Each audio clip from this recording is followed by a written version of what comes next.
name's Raph. I am playing Grinner, a barbarian human, running from his past as an ex-soldier, now turned mercenary. Hey everyone, I'm Jared. I'm playing the character of Luther.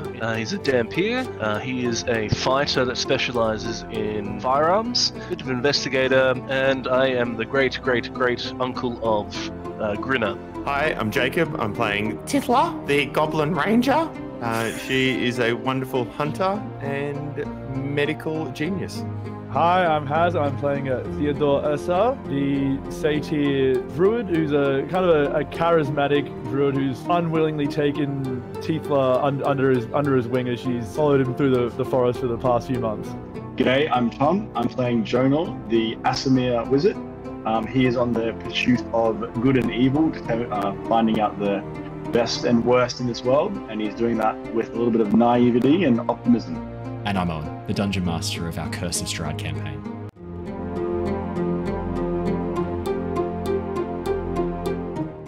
Hello, everybody. Hey. Hello, and welcome to the Lost Archives, and a very spooky Halloween to all of you. Welcome to episode 1 of our Curse of Strahd campaign. It's very exciting to have you here. We're very excited to get started on this epic new adventure. Now, thank you for those of you who joined us for our Session 0. If you're listening to this recorded or watching this on YouTube, you can go back and check out Session 0. Not a huge amount of story. It's mostly focused on setting up the characters and their shared background, or at least that was the plan. You guys ended up role-playing an entire shared history, impromptu, which is absolutely fantastic, and I'm very much a big fan of. So if you wanted to get a bit of an understanding about who each of these characters are and where they've come from, go and check out our Session 0. But tonight we're going to be jumping straight into our first session of Curse of Strahd. So let's do a quick intro to the campaign, and then we will jump in and do just a really quick introduction of each of your characters as well. I know we've played the character intro video at the very beginning, but I think we'll come and do a little bit more as well. So our campaign begins with, as usual, the Tempest Adventuring Guild, a name now legendary across the lands of Nostea. Each of you has been contacted by Azure, one of the founding members of the guild, with an invitation to come and interview for a new team being set up under Tempest's banner. Travelling to the merchant city of Oxenfurt, located on the west coast of Oshia, you quickly find your way to the Nighthall, an impressive 3-story manor house that now houses the guild headquarters. You're not too surprised to find others waiting there as well. Others that you remember from your past, familiar faces, both friendly and confusing. Azure meets you at the gate and brings each of you through to an opulent sitting room. Standing just over 6 feet tall and dressed in elegant orange and yellow robes, Azure is warm, friendly, and excitable as he talks you through the plan. A request has come through that requires some specialist knowledge and skills which the Tempest Guild currently lacks. Luckily, however, Azure has been able to locate all of you, people he feels would be perfect for the job. A ruined town called Dowerbridge has been the source of much rumour and fear recently. The town was burned down during the ruin, is now overgrown with weeds and thickets, and has been abandoned since the time of living memory. Recently, however, a band of adventurers boasted loudly about discovering a map leading to hidden treasure they had discovered, treasure they would shortly be returning with from the town. Days, and then weeks passed, with no sign of these adventurers returning from what should have been a 2-day trip. Another group was sent to investigate, but they have also now mysteriously vanished. One of their number, however, had injured his leg on the trip and so had been unable to enter the town with the rest of his team. He described a large, dark manor house surrounded by thick fog rising above the ruined buildings in the centre of town. His friends seemed to have an easy time of entering the manor, but never returned. Sufficiently spooked, this man quickly returned to Oxenfurt as quickly as he could with an injured leg, where the tale spread like wildfire through the city. Azure wants you to go and investigate, ideally locating and returning the missing adventuring parties alive and well.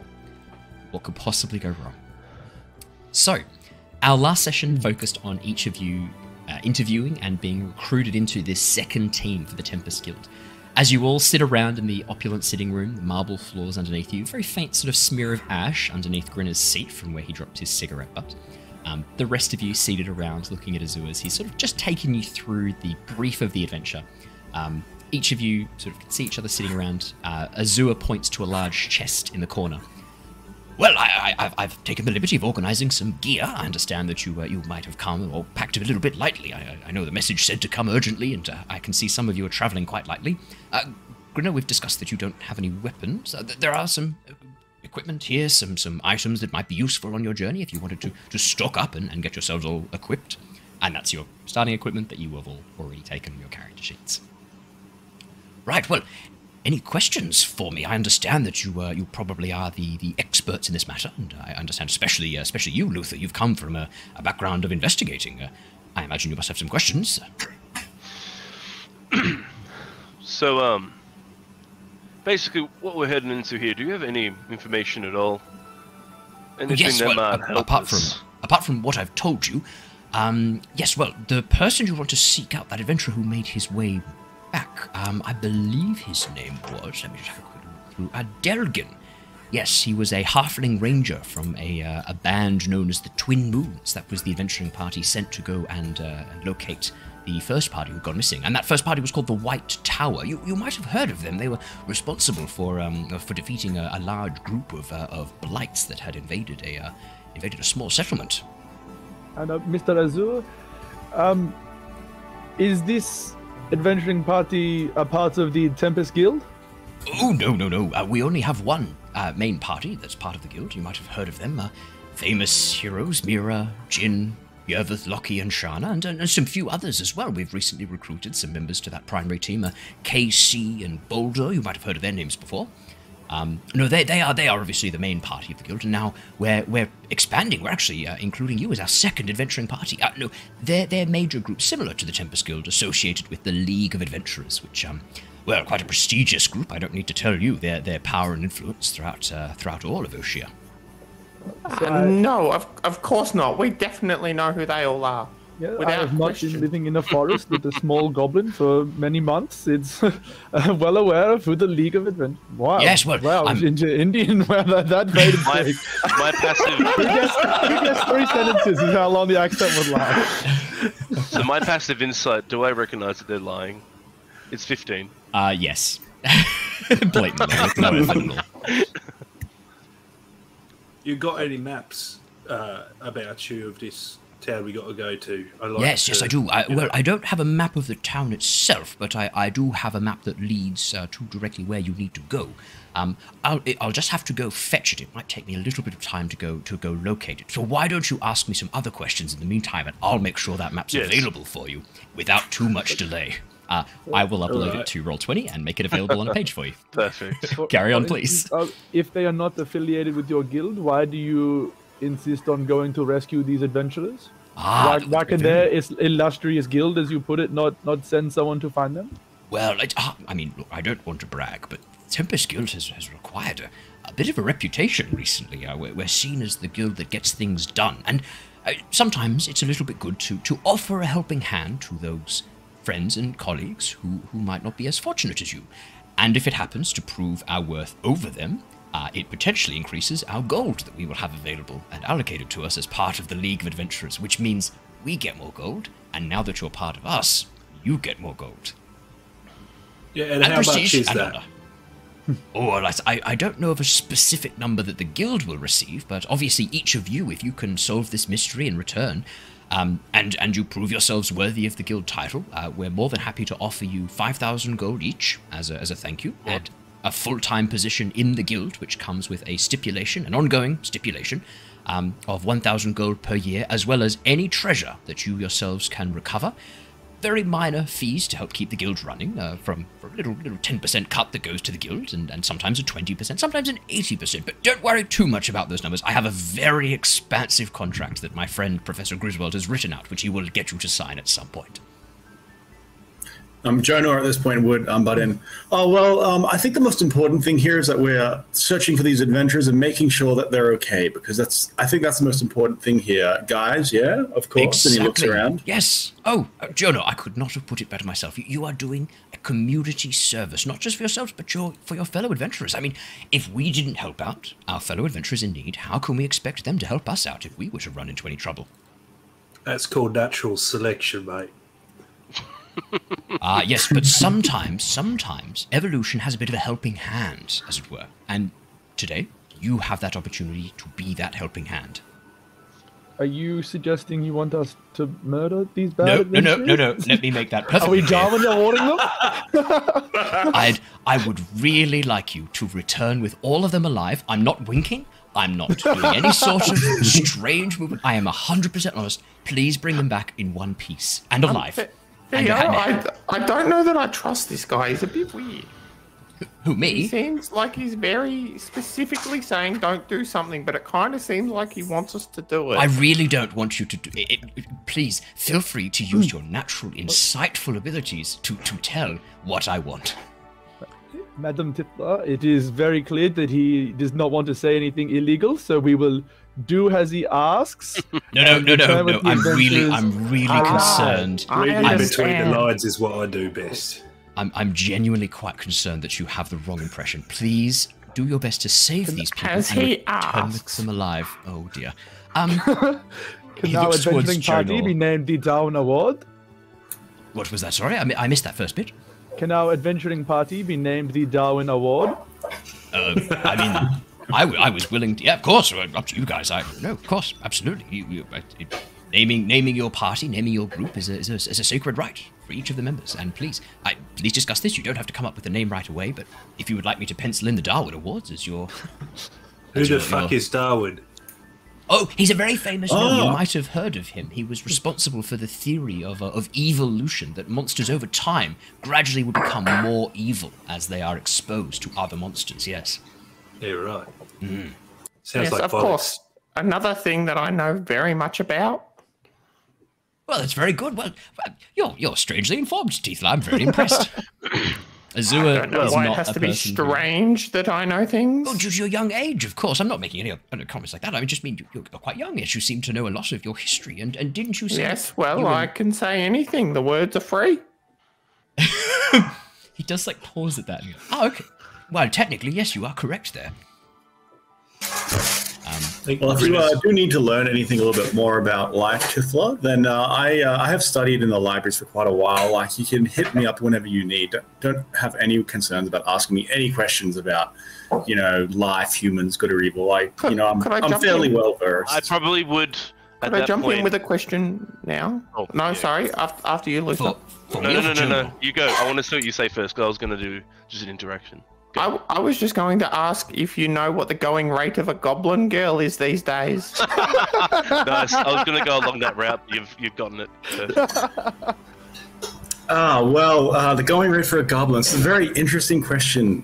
Seems I'm like not it sure. used to be 2 gold, and I'm just wondering if I'm worth more than that to you now. Yeah, well, you should never steal children, and I don't think there was ever a scenario where that was going to happen before that. Borrowing and stealing, it's really grey here. So, well, I'm sorry, what was your question instead, actually? I think I might interject here. Basically, I don't think we should put any price on life and such. That's my 2 cents. Luther, yeah, very well said. That's like exactly what I meant. Well, yeah, thank you, yeah. Roundabout way of doing it, my friend. I've also heard 5,000 gold, so maybe it's that. Yeah, you've appreciated in value, haven't you? Wow, actually, yeah. we've been What on an the front- investment if you only got you for 2 gold a couple months ago. No, indeed, 5,000 each. If you can bring back these adventurers, absolutely, yes. That's absolutely. Oh wait, so if we don't bring them back, though, we don't get the 5,000. If you can find out what happened to them, I believe we have been offered a reduced fee for each of them, which would work out roughly to about 3,000 to each of you. If you can return with the story of what happened, but obviously, if you can find and return them, that's going to be a little bit worth it. What about bodies and trophies? Like, if we don't find them alive, you want their toes or what? How can they tell by the toes, though? Like, maybe we alright, should ears, bring back their noses, heads and whatever. such. Like, is that what we're talking about? We could do that, although heads are heavy It's a unless bit you gruesome, carve though. them out. It's a bit gruesome, though. Not my type of thing, but that's just the only thing I could think of that would actually identify them properly. From my experience, Maybe the dentures. yeah, teeth are good, or thumbs. Thumbs are good too. Getting a little bit darker, though. I'll let you know right now. If you could not return with body parts, that's a great. That would be fantastic. If you could instead return, each of them will have a symbol of their guild on it. So for right, like a tattoo that we got to cut off. No, like a badge or some sort of emblem on their clothes that you could turn. So the White Tower, it's going to be some sort of shield embossed with a white tower, like a lighthouse. And for the twin moons, you're looking for some sort of symbol with two moons overlaid on each other. Obviously, Nostea has the two moons, and so they utilize that symbol. So, sweetheart, if you're paid, is this symbol easy enough for us to acquire? Like, these are guilds that are currently already sort of around. Like, could we... Oh, no. Each of them will be slightly enchanted, so we'll be able to tell if it's been magically... Yeah, good. That's a good question. That's a very good question. Look, if it was that simple... I was thinking a little bit of just copying them and, like, giving them to you, even if we never found them, so... You should admit it that you were going for forgery. Obviously, I cannot condone such vicious actions. But we did ask Griswold about this, and he said that they would be... look, basically, like for me, I'm someone who's always stocked up and wants the most knowledge they can get. Like, and you have a look at his backpack. Now that I've added all that equipment, it's just stuffed to the brim with stuff. Yeah. But so I'm just lining all my ducks in one line. Basically, just get all the information I can. So appreciate that. No, absolutely. Very good questions. If you did want to go speak to Delgan, the halfling ranger from the Twin Moons, I believe he is currently being held in the Free Hospital just down the road. The Lady Azure Free Hospital. No relation, strangely enough. I always thought that somehow I could get some sort of like a discount here, but it is free, so the discount doesn't really work. So, anyway, so where we're going though, do you know any features or things we should know about, like the lay of the land? Any potential pitfalls, any hazards, any monsters, any beasts, anything we should watch out for in that area? Yeah, draw all that on the map for us, if you would be so kind. I can tell you rough lay of the land. The area that you're going to be headed through is fairly well patrolled. I mean, Bowerbridge, a very long time ago, did used to be a town of some significance. I understand it was a logging town, and then that they fell on some hard times at some point in the past. But it used to be along the main road between Quirkbell and Thonter, just towards the north. You'll be heading along the river for the most part, and then up towards an area that is slightly wooded. The town itself is being abandoned and destroyed for a very long time. I don't believe there are any maps of it. It's ruins, and it has been for ages. I have to say, it was a bit of a surprise when the White Tower came out claiming that they'd located a treasure there. I thought the town had been abandoned and raided very long ago. Okay, so no one actually lives there or anything like that. As far as we are aware. No, it's been fully abandoned. The local town of Thonter, I don't want to unduly worry you, but they do claim that there's a curse that lies upon the town, that it is abandoned and cursed. Is that Thonter with a TH or? Yes, TH Thonter. I have a map almost ready for you. I hear my assistant is close by with it, so it should be ready in a moment. I believe my assistant is just getting a new page ready to copy the map on for you. Hey, Luther. I woke up to Luther and Luther. How come you're asking how to get there? I thought you just know where to go most of the time. Yeah, that's how he finds out, mate. He's got to ask the question so he learns where to go. Yeah, no, I don't know these things. Just it doesn't come to me. Okay, right. I know, like my god and such, the Thunder goddess of the sun. Like she offers me a lot of stuff, and gives me the guidance to get through my day. But this stuff, I have to find out on my own. My lonesome. Right, I just assumed that you just knew where you were going all these times. You've helped me out. No, every time you've asked me, it's actually required days of information gathering and such. Yeah, he just ordered us all that shit. I've had to follow the fucker around. Here's my assistant with the map right now. thank you so much. You're such a great help. Thank you. And you see as a tabaxi woman sorry, what was in. your name? Thank you. Oh, perfect. No, I am so ready for you son of a bitch. A tabaxi woman walks in, dressed in very elegant robes, but wearing quite heavy blacksmith's gloves that are clearly designed to withstand the heat. She has a pair of welding goggles up on her forehead. And as she sort of stalks into the room, you can see her almost like dusky like beige fur spotted with these very dark brown spots, almost like a hyena. I'd say more like a cheetah actually. As she steps in, she hands this rolled over map to Azure, gives a deep bow, and as Tithla calls out, "What's your name?" She turns towards you. "Ah, it is a pleasure to meet you. I am Howls Under the Earth." Was that an adjective or a noun? It is my name, Howls Under the Earth. That's pretty cool. I only got the one. Just You can call me Howls for short. That is what most of the guild call me, is Howls. Looking at Howls. Yeah. What attire do they have on? Like, what are... Very elegant robes with a leather apron. So she's wearing these strips of fabric tied together to form this very tight-fitting dress. It looks to be designed to sort of hold air close to the body, but not press the fur against her skin, as if it's designed for warm weather, moving about the desert. And then over the front, she has this leather apron that's tied around the back. And you can see the leather apron. In the front pocket are a set of tongs, still steaming, clearly from having just doused something very hot in oil. So I like, almost like, my eyes fill with like, I wouldn't say a hunger, but like, I sort of like show forth and go, look, I'm so sorry to bother you, but your tongs and such and your apron, are you some type of like blacksmith or something? Ah, you are very perceptive. Yes, I am the blacksmith for the Tempest Adventuring Guild. That is... Look, I lost something dear to me. I had some firearms, pistols and such like that. I misplaced them, and I've been looking for someone to help me get something akin back, like something like that. So, you are... Could you help me with that? I have created fire hands before, at least the casings for them.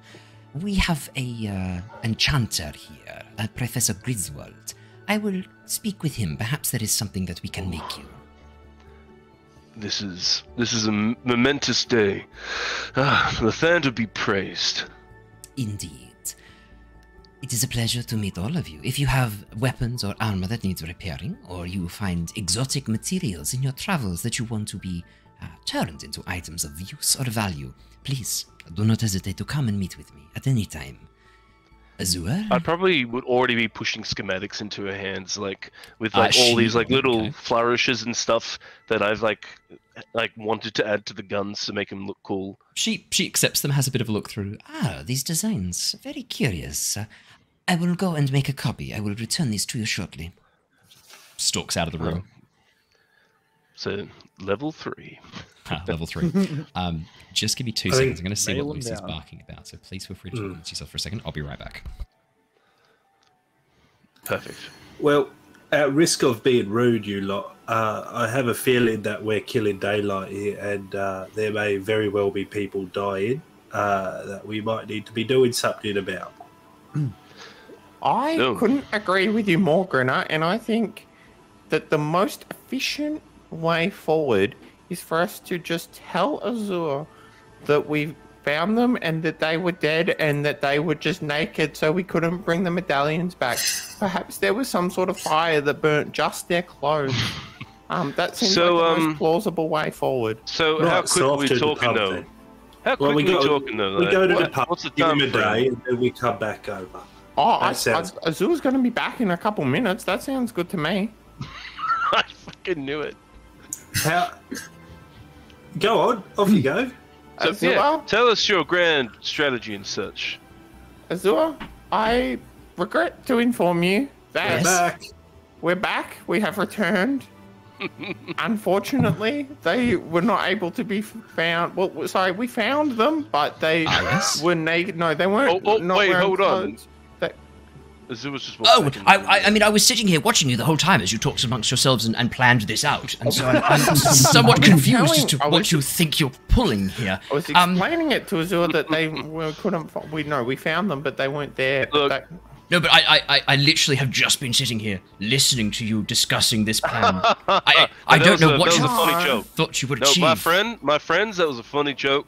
Just the jokester here. In the meantime, let me pull out the map for you to have a bit of a look at. So as you can see here, we're down in the southern section at Oxenfurt. So I'll bring the map open so people can see that. Yes, down here in Oxenford, you'll see the town of Posted, not too far away. You want to head up the north road along the river, past Quickbell, towards Dower Bridge, up towards the north there. Hope you can see all that. God, that's a long fucking trek. Yes, it will be a little bit of a journey, but I believe Griswold has something that will help speed you along your way. He's been working on a horse and carriage to help get you there quicker. Without the horses. I know, very exciting. Well, how are we going to move without the... Yeah, right. Well, we've got to source those ourselves. What sort of adventuring guild is this? No, you don't need the horses. No, we do need the fucking horses, mate. I'm not dragging it. Is it goblin powered? You don't understand how amazing this is. It drags itself. But how does it do that? Magic, my friends. I'm going to be honest. I'm not going to pretend to understand how it works. Sometimes, like I myself can't even use magic. I don't even sometimes believe it exists. Azure holds up his hand. You watch as his hand fills with light, and then he rises it up, and the light shines around you as little fragments of light drop down, and then he lowers his hand. It's a strange position to be in. I can guarantee magic does exist. It is a thing. Probably mirrors and such. How do the airships work? You've seen them fly overhead, I'm assuming. Well, they're the air. You just said it. Thanks. Grinner's going to lift up his shirt and there's like this massive melted wound like in his side. Oh, that's from a fucking fireball, mate. I can guarantee you that magic is a real thing. Wait, did you say it's melted or melting? Melted. Like this big scar, like just round patch. Magic is real and it fucking sucks. You're a wizard, aren't you, Jonor? Surely you've just demonstrated some magic at some point that Luther would have seen you do. Yeah, well, I can cast the cantrip light, and I mean, you just did it right in front of him, and I'm just baffled. And so I flick my finger, and here's some light. Look, I'll be honest though, that's probably mirrors set up and such, and like everything you're talking about. Probably, I've seen a lot of like the technical wonders and such. So I don't know. I'm not completely convinced. Okay, well that's a strange position to be in, but enjoy it. I hope it does you well. I think Grinner's going to stand up and just take another dog end out from fuck knows where and light the original one off the end of it, and looking over at Tithla, actually put this one out on the bottom of his boot and stick it in his pocket, and then start puffing away on the next one and wander towards the door and just stand next to the door expectantly. Tithla's going to give you a very appreciative nod, just like a thank you. Madame, the Monsieurs, shall we go investigate this this ranger from the White Tower? I think it's a good spot to start. Was he at the pub or the hospital? He's the free hospital. The Lady Azure Free Hospital. Perhaps we should check the pub before we get to the hospital, see if he has gone there instead. Pub first every fucking time, mate. You're speaking my language. Okay, yeah. Right, okay, yeah, sure. Well, very well. Look, no great rush. It's just that there is another group who potentially might be taking up this job as well, and if they do get there before you, it would be a bit of an embarrassment for us. No, please don't. Why? I'm very concerned about. Aren't you a druid? You're supposed to respect life, are you not? I respect the life that what is that accent? Jesus. I thought that was the best one so far, actually. I respect life that respects Ella. Just roll with it. Roll with it. He's from Kazakhstan now. I think what you're trying to say is you respect life that is part of nature, because that's how you connect to the rest of the world. So you don't value humans as in that kind of way, which is actually kind of awful. Why? That's pretty bad, actually. Yeah. Well, because they cut down the trees with little motor to build their roads and buildings, and they do not care for the animals of the forest that are destroyed when they do this. So why should I not murder 5 innocent people in order to get a 3,000 gold payday to, I don't know, plant trees or something? That's right. It goes round in a circle. It's black and white. It's called the circle of life, Jonor. Yeah, I don't think that one holds up entirely, but I'll think about it later tonight, and we can work through some of the details. Maybe we'll workshop it later. Yeah, I stand by the goat on that one. As you guys are talking, Howls, the Tabaxi woman, walks back in again, hands over the diagrams and schematics to you, Luther, Here, I have taken a copy of your notes, and I had a quick chat to Professor Griswold. He said to give you this, that when the designs were done, we could send it straight to you. She hands you a small silver coin etched with a symbol you haven't seen before. A cloud being broken in half by a lightning bolt. Which you probably assume is the symbol for the Tempest Adventuring Guild. Yeah. Thank you very much. I appreciate that greatly, my friend. His advice was to keep it somewhere where there is a lot of space around it. Apparently, when we have the guns ready to send to you, the fire hands, they will replace this coin, no matter how far you go. But make sure that it is not somewhere that is uncompactable, uncompressible, he said. And whatever you do, do not swallow it by accident. Noted. Away from Tithla, then? Oh yeah. This ain't getting anywhere near here. That could be a handy weapon, though, let's be honest, if we get somebody to swallow that we don't like. Professor Griswold said to tell you that... The old Ant-Man and the Thanos trick. Yeah.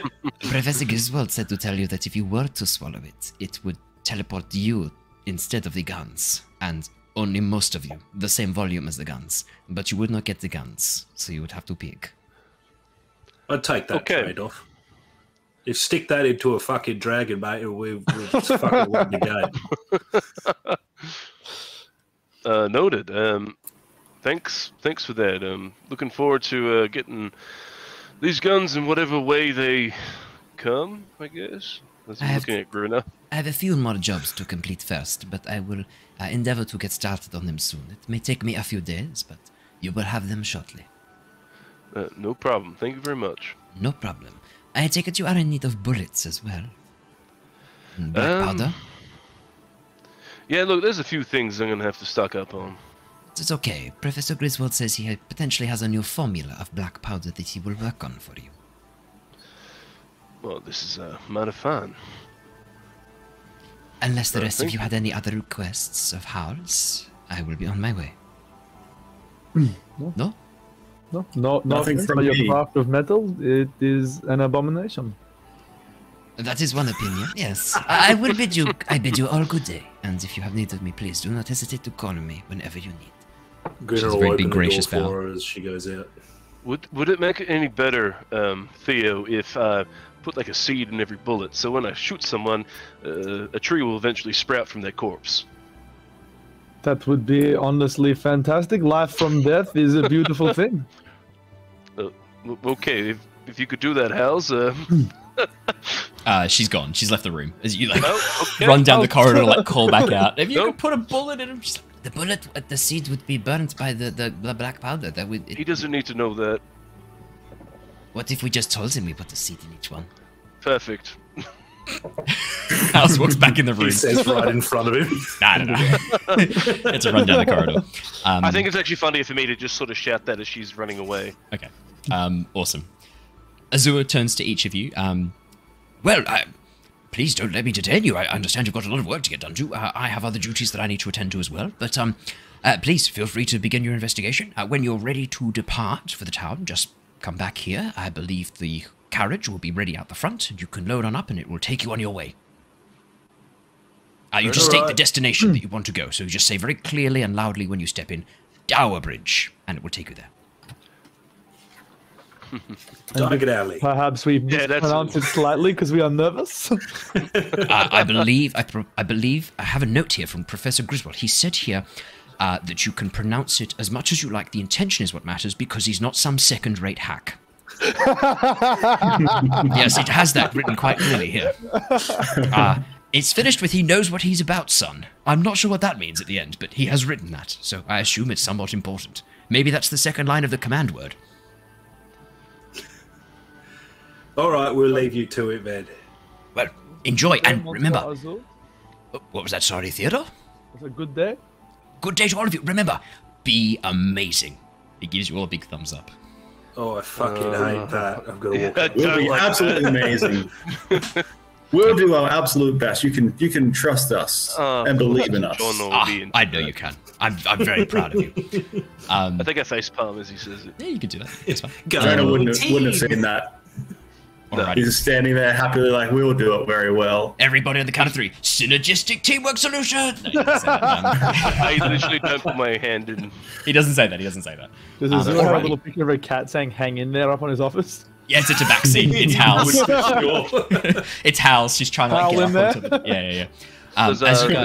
As you guys head out into the bustling streets of Oxenfurt, you can see down the main thoroughfare of the city that you are currently in. There's a number of large, tall buildings on all sides. Up towards the north looks to be some sort of market district. Only a few sort of steps away from you is a tavern. In fact, built into the Tempest Adventuring Guild is what looks to be some sort of tavern. Next to this blacksmith's front, where you can see Hal's busy hammering away at a lump of very hot molten iron that she's currently tempering, you can see a bustling tavern, busy with many patrons sitting out in a little beer garden out the front around the corner.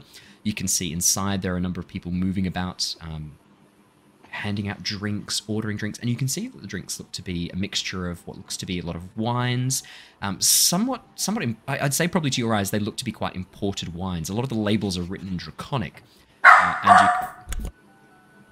and you can also see located around as well a number of ales in position as well, being handed out and presented.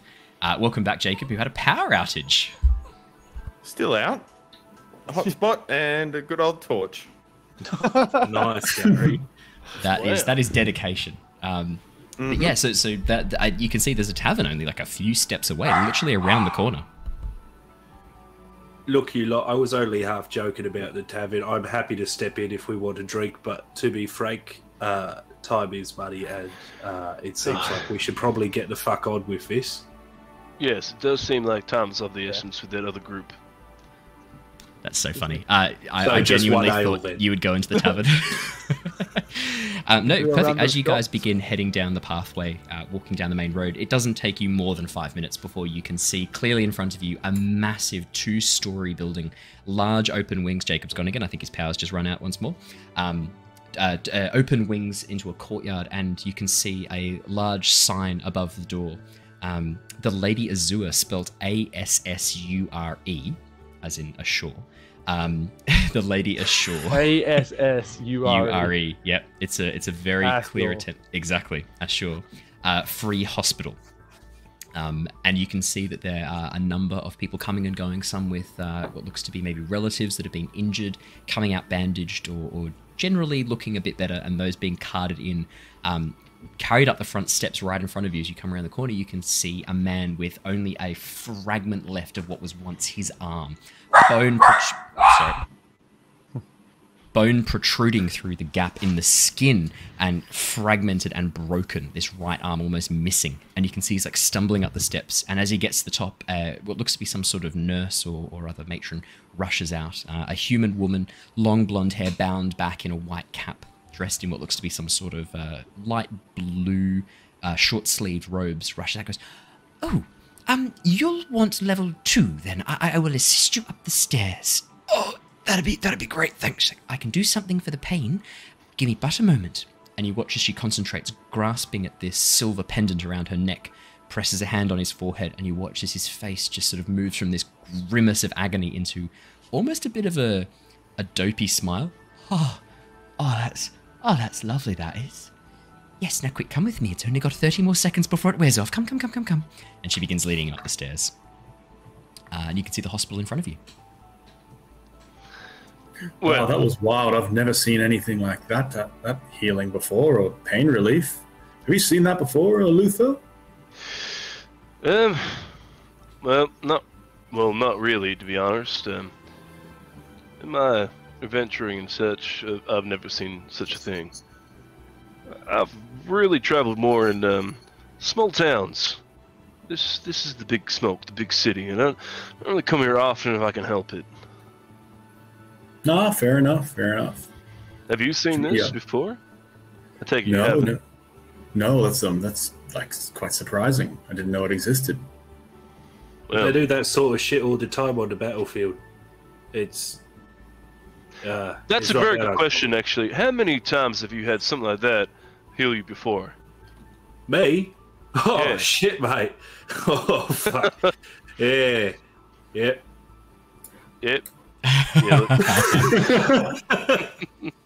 Perfect. Well, with that startling revelation, should we step inside? Yeah, right. Yeah. Very good. Let's go find our injured adventurer. As you step in, as you guys step in, the building itself is large and clean. You can see there are a number of pathways leading off down the various wings that are designated as different wards. You can see magical accidents and maladies. You can see physical injuries. There's a ward covered what looks to be some sort of weird shimmering wall of incandescent force marked infectious diseases. You get the sense that possibly some sort of wall of force keeps that somewhat quarantined. But in the very center of the room is what looks to be some sort of reception desk. A woman in her sort of late 50s, auburn graying hair tied back again in this sort of similar white cap, is sitting at a desk with a large ledger open, and you can see next to her a quill is writing by itself, moving in the air as she dictates out loud what she's describing. People seem to be coming and going, asking her for information. As you guys walk through into the room, there's a brief opportunity where the desk is unattended by other patrons, and as you walk up, she looks up towards you.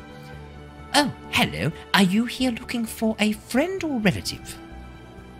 We are here to visit our injured brother. His name is Fontar. Fontar. He's a halfling. She has a bit of a look through. No, the name's Delgan. She has, as you go, she has. Oh, Delgan. Why did you say Fontar? That's a Who town. the fuck do I have written down? It is a simple nickname that we have for Delgan. Fontar's a town up towards the north. Delgan, I can help you with. Yes, Delgan. You want to head through into physical injuries. He is in bed 37. So if you head down and look on your left, after about 15, 16 places, you should see bed 37 marked. It'll be good to see good old Fontar again. Good old Delgan. Delgan yes. Fontar, that's where he's from. He's from Fontar. That's... Oh, Delgan of Fontar. I should update our records. Yeah. Patient 37, Fontar, Delgan of Fontar. Update record 17B through to 13F. You see the quill. His middle name is also Felton. Felton? His name is Delgan Felton Fontar. Yes. His parents fucking scratch that. Patient 37, you want to change forms? You have to change them all, actually. We've got his consent signed. No, we don't want to change anything. You are changing it. Sorry, I'm talking to the quill, not you. Please change all forms. Delgan, Felton, Fontar, forms. Well, all forms. Change all forms. You watch the quill crosses out what it had just written, and then begins writing something else underneath. Well, I'll be frank. That's more our pet names for him. I don't really know if that's his actual official name. Change no forms. Thank you. The quill. And then the quill rises up and looks at you. It's the only way to describe what happens, as the point of this quill rises up and looks at you, and you see a drop of ink fall onto the desk, and then the quill lowers back down and continues writing something else. I think we've... Bed 37? You head through physical injuries. Good day. I nod. Brilliant. You guys head through past the ward. You can see standing guard are two golems made of some sort of hard stone, but with crystalline structures built through them. And as you walk up, both golems sort of turn, and you hear coming from each of their mouths, identifying visitor 11F, 11A, 11A, 11B, as each of you walk past, and they give you a designated number as you walk past them.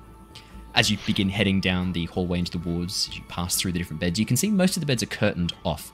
Occasionally, people coming and going, nursing staff and surgeons and doctors moving in and out. And as you come to bed 37F, you see a halfling dressed in nothing but a light grey tunic and slightly yellow faded brown pants, is lying in bed, sort of half asleep, sort of lying back, eyes a little bit closed. You can see curly hair brushed up around his head, slightly pointed ears, large halfling feet, and a very warm, friendly, round face. And as you guys come around the corner, he sort of is half asleep and cracks an eye open as he sees you, and then opens both eyes. Oh, hello there. Are you from the Tempest Guild? I was told that they might be coming through to have a bit of a chat to me. Yep. Yes, that is us. Lovely to meet you. Delgan, I presume. Delgan Farfellow, lovely to meet you. It's a bit of a that's changed. I believe your name is Delgan Felgen of Thornton. Yeah, the records have changed a little bit now. Oh, I'll have a chat to the nurses later then. Get that fixed up. Strange confusion that is. Well, I'm really hoping you can find the rest of me team. I'm really worried about them. It's been a few days now.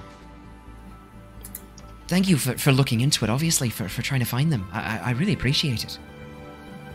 So, you were with your team going to Delbridge. Yeah, that's right. We were trying to find the White Tower, a group of adventuring group, much like yourselves. Party.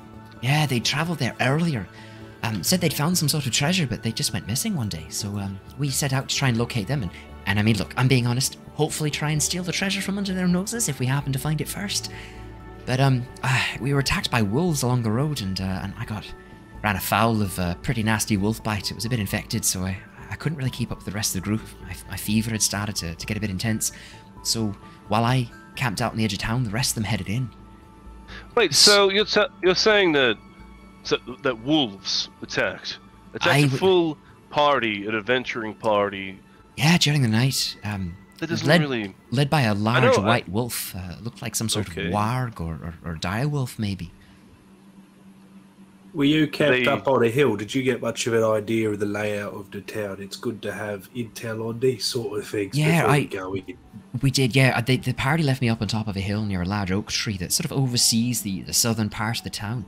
I mean, to be honest, we're calling it a town. There's not much there. It's really just ruins and overgrown brambles and thickets. But, I mean, that's how it looked like during the day. We camped out, had a bit of an explorer, couldn't really see any sign of them. We were getting the willies being in there. It's hard to describe. It felt odd, like we were being watched. We didn't feel very safe camping there, so we left the main town and camped out overnight, and that's when the wolves attacked us. I couldn't head into town with them. I was pretty sick. The rest of them headed in, but during the night, this mist rolled across the town. And it was the strangest thing. This large manor house was suddenly there. I swear by the light of day we could not see a damn thing. But then there in the night, there it was. Lights burning in the windows.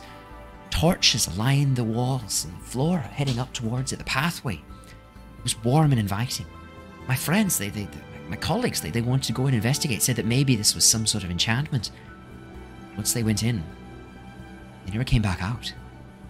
Once my fever had broken, I tried to head back down into the town, but during the day it was gone. And I dared not venture back into that place alone at night, so I made the difficult decision to try and make my way back here and get some more help. You're it. How many of there were you? Maybe like 4, 5, 6? 4 others, 5 including myself. They all headed in. They've been missing for a while. Is there a while? How many days are we talking here? Well, so they went missing. So the first day, it then took me sort of a day to then explore around, and then 4 or 5 days to get back. So they've been gone now for almost a week. You managed to walk back to Oxenford with the wolf-bitten leg in 5 days. I'm pretty adept at bushcraft. I was able to stabilize myself, and once the fever broke, I was able to get back towards the main road. I flagged down a passing farmer who was transporting his stock at least as far as Quirkbell. I was able to catch a ride with him, and then from there I was able to summon the Aarakocra Messenger Guild to get a horse sent out from the Adventuring League. So it didn't take me too long, and I didn't have to do a lot of walking. If I'd had to walk back the whole way, I don't think I would have made it. So, as you look down at his leg that's bandaged, you can see blood still seeping through the wound. Right, gotcha. The bandages. So, a foul smell rises from his leg, I should say. Would you like me to have a look at those wounds for you? I don't like to brag, but I'm quite adept at this kind of thing. No, that's okay. I've got the nursing staff looking after it. Sorry, you with the brown coat and the large hat. You were saying something, sorry? Yes, just over here. So, this large white wolf, were all the other wolves like that one, or was this one significantly bigger? No, it was pretty large. I would have said about the size of a horse, but to be perfectly honest, for me, perspective is a little bit hard sometimes, and I was quite feverish at the time. We were awoken during the night, and I was bitten pretty quickly. I was supposed to be on watch, but I don't know why I found myself lulled to sleep during the night. Okay. You fell asleep on watch. I know it's inexcusable. I don't know how it happened. I've never Fucking done that haggable before. expense, my mate. I know. I'm ashamed, but we all did. There was supposed to be 3 of us changing watch, but it was like some sort of magic. Some spell was placed upon us. And roughly how far out of Dalridge was this? We were all on a hill looking over the rise, maybe 5 minutes walk, tops, towards the edge of the ruined town. Not very you far at noticed all. none of these effects walking into town, not in that before? We didn't walk into town during the night, only during the day. It's not until the wolves attacked that we awoke during the night that... I meant walking to this position? I didn't notice any feeling of drowsiness or sleepiness. It was only when the night fell that things seemed to go a bit strange. The town itself during the day just looked like an old ruined town.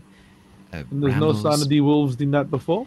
No sign of the wolves at all. And I'm pretty adept at tracking prey through the forest.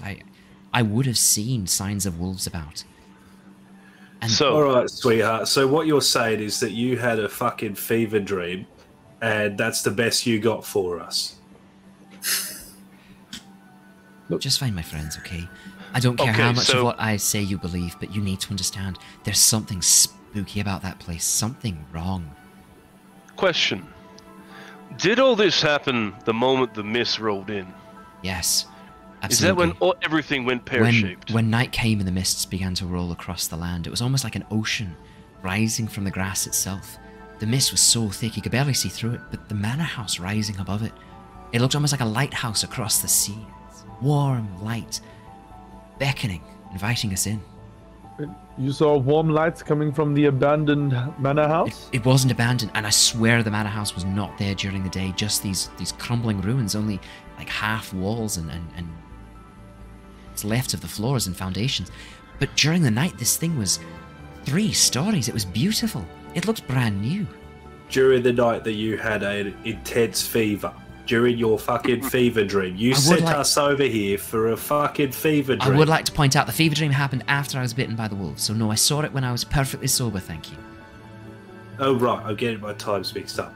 You got attacked by the wolves after during the night, so we were woken up during the night. So night came, mist started to roll in. All of us felt sleepy, went to sleep.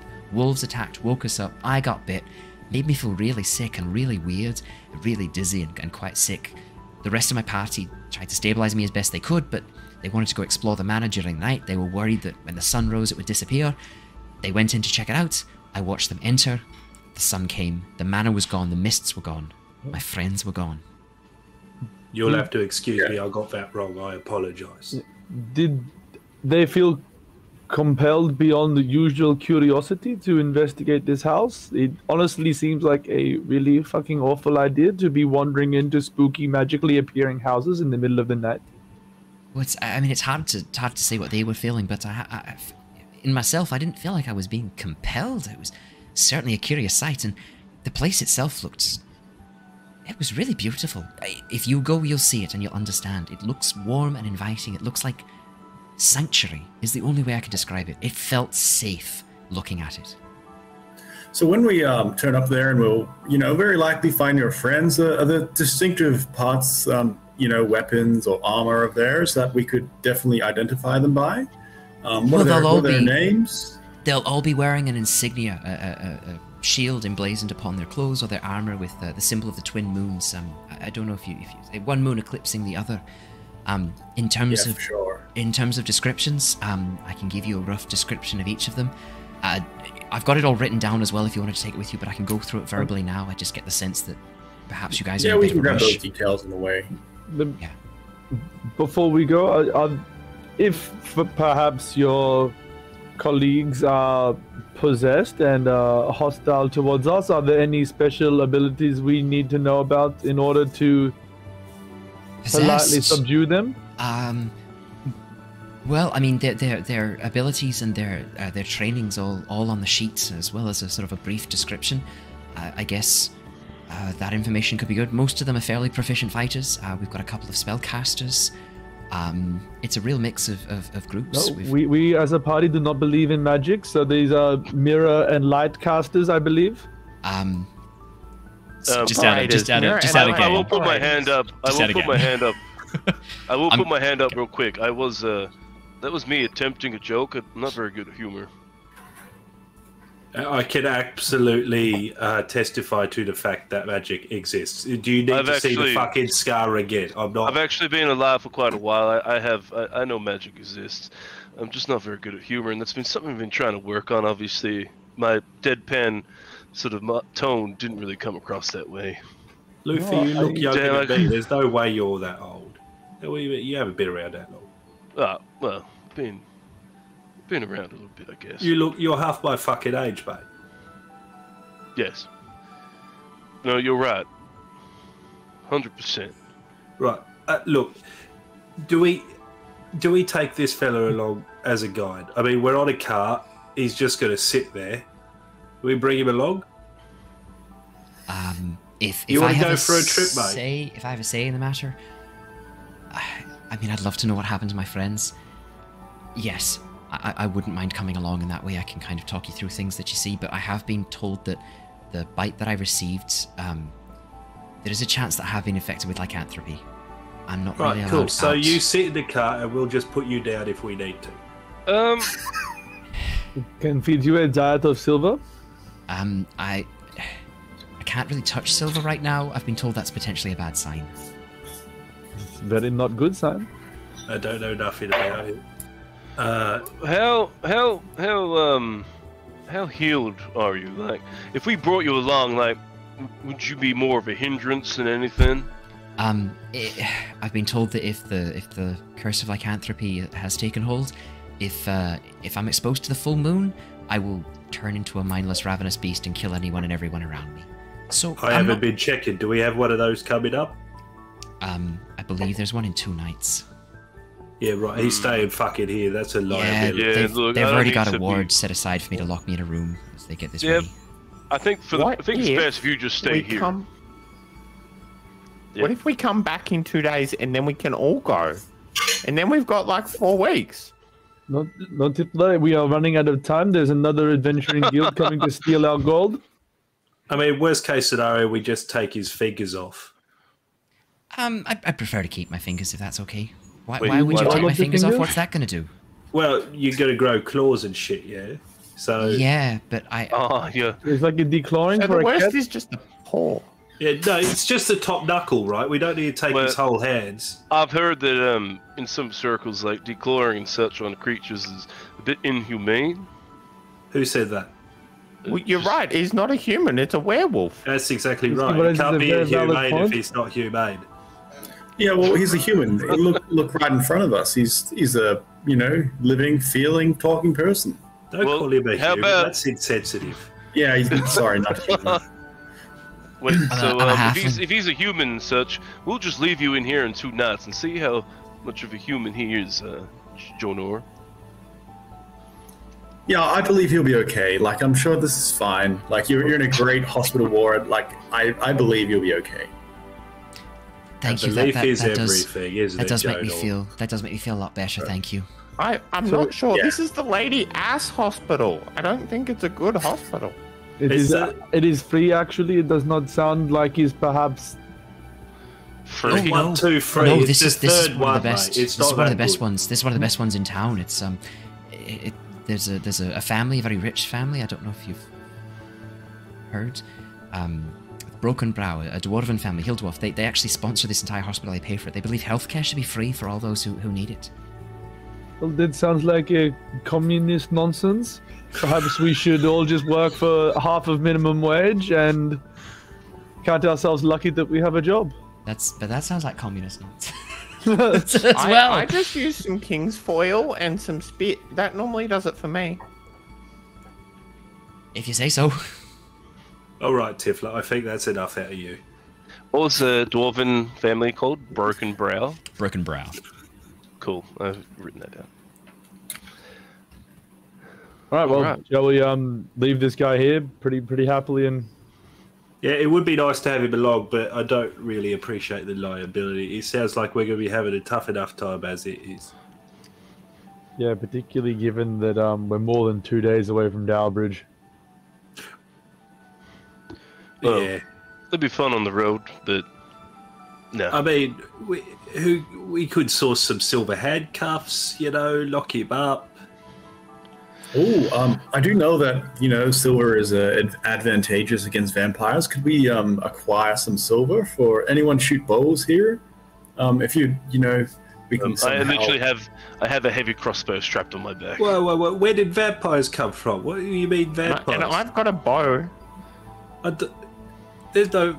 That's a good point. We have no idea about vampires at the moment, actually. I'm not fighting no fucking vampires. That sounds like metagaming nonsense. I meant werewolf. Here's what happens. He says werewolf. Oh, no, he meant werewolf. I meant werewolf. The werewolf makes more sense. Well, look, I think we just keep him here. Then we don't need to shoot him at all with silver bolts. What do you reckon, mate? You want to be shot at with silver bolts or not? No, thank you. I don't want to be touched by silver bolts or shot, if that's an option. Well, that's fairly definitive, I think. I also do concur. Right, so we came here, we got fuck all information. We know if the mist comes to be prepared for wolf attack, and we know that a mysterious manor will pop up out of the ground, and perhaps we should not go fucking near it. You know what he's gonna fucking do? It's gonna fucking manifest is what he's gonna do. Delgan laughs at this. I don't know if this is the medication that they just gave me, but that's pretty funny. Oh, Delgan, fuck, I'm clever. All right, we should... Delgan, I got one more question before we leave. Oops, sorry, Tithla. Yes, by all means, you go first. Delgan, I was just wondering if you managed to kill all of the dogs. We did manage to slay the wolves. The next morning, though, when I tried to go down to the town, I couldn't find any of the bodies. There was the blood spatters, the arrows that I'd fired, the gashes in the earth, but there were no bodies of wolves.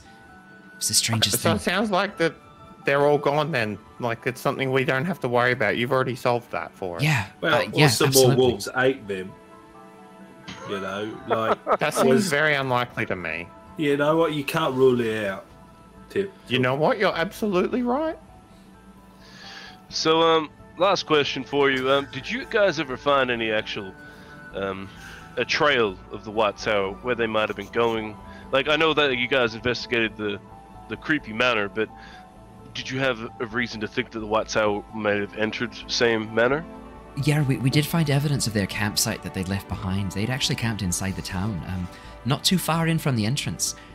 We could find tracks leading in, a few tracks sort of leading around the place. We found a few spots where they'd attempted to dig, a few sort of very half-assed attempts to dig up the soil.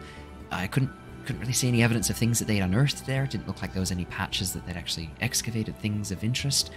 And then a series of prints that just sort of vanished into thin air down the main thoroughfare. I couldn't track them any further. I tried my best, but it was beyond my skill to locate where they'd gone after that. I'm not sure what happened to them. You think there's a good chance they went the same way as your mates? Well, I can't help but think the similarities are rather eerie, right? Both groups just vanish into thin air.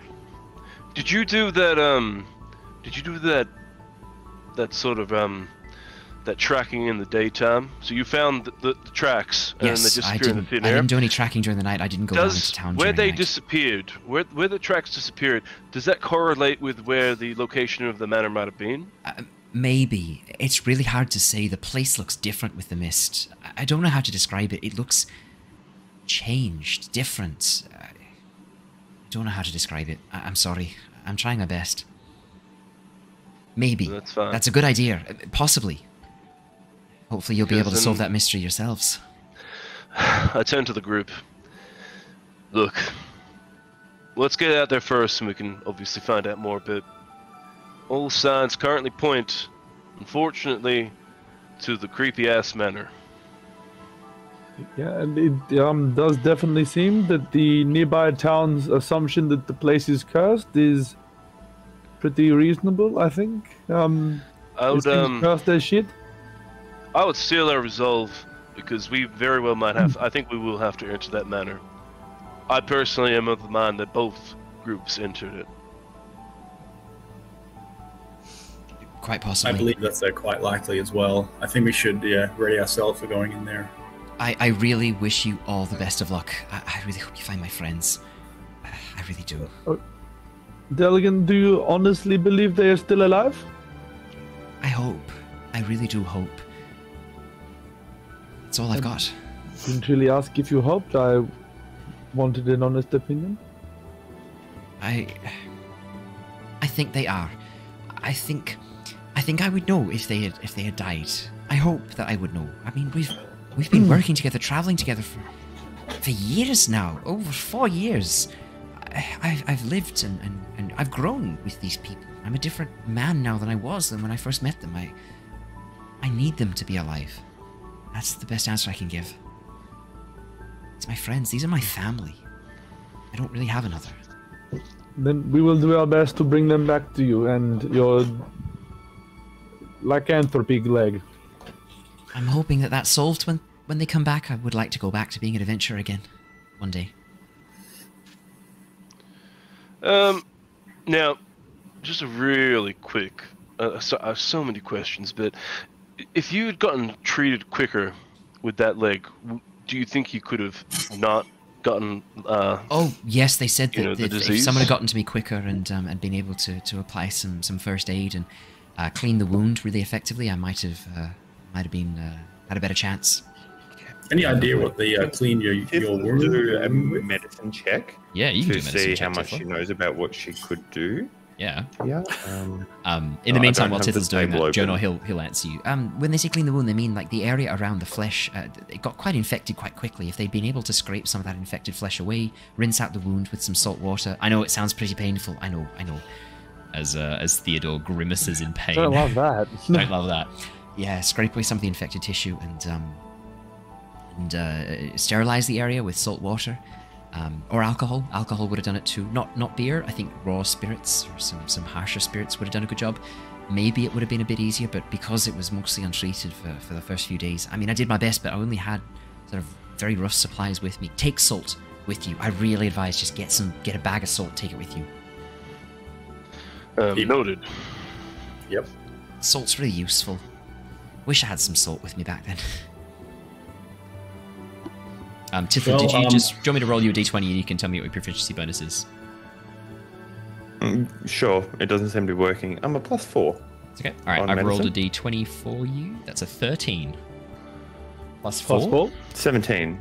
17. Tithla, you know how to clean a wound. If a wound shows signs of infection, you just need to scrape away the dead tissue. You need to apply some sort of natural antiseptic or antibiotic. Would this have stopped lycanthropy? Is that your question?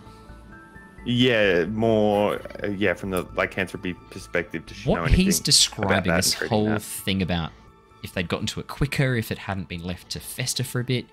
You don't know a huge amount about lycanthropy, but you do know a little bit from maybe a book that you located in the library of the mayor's house when you were sneaking in one day.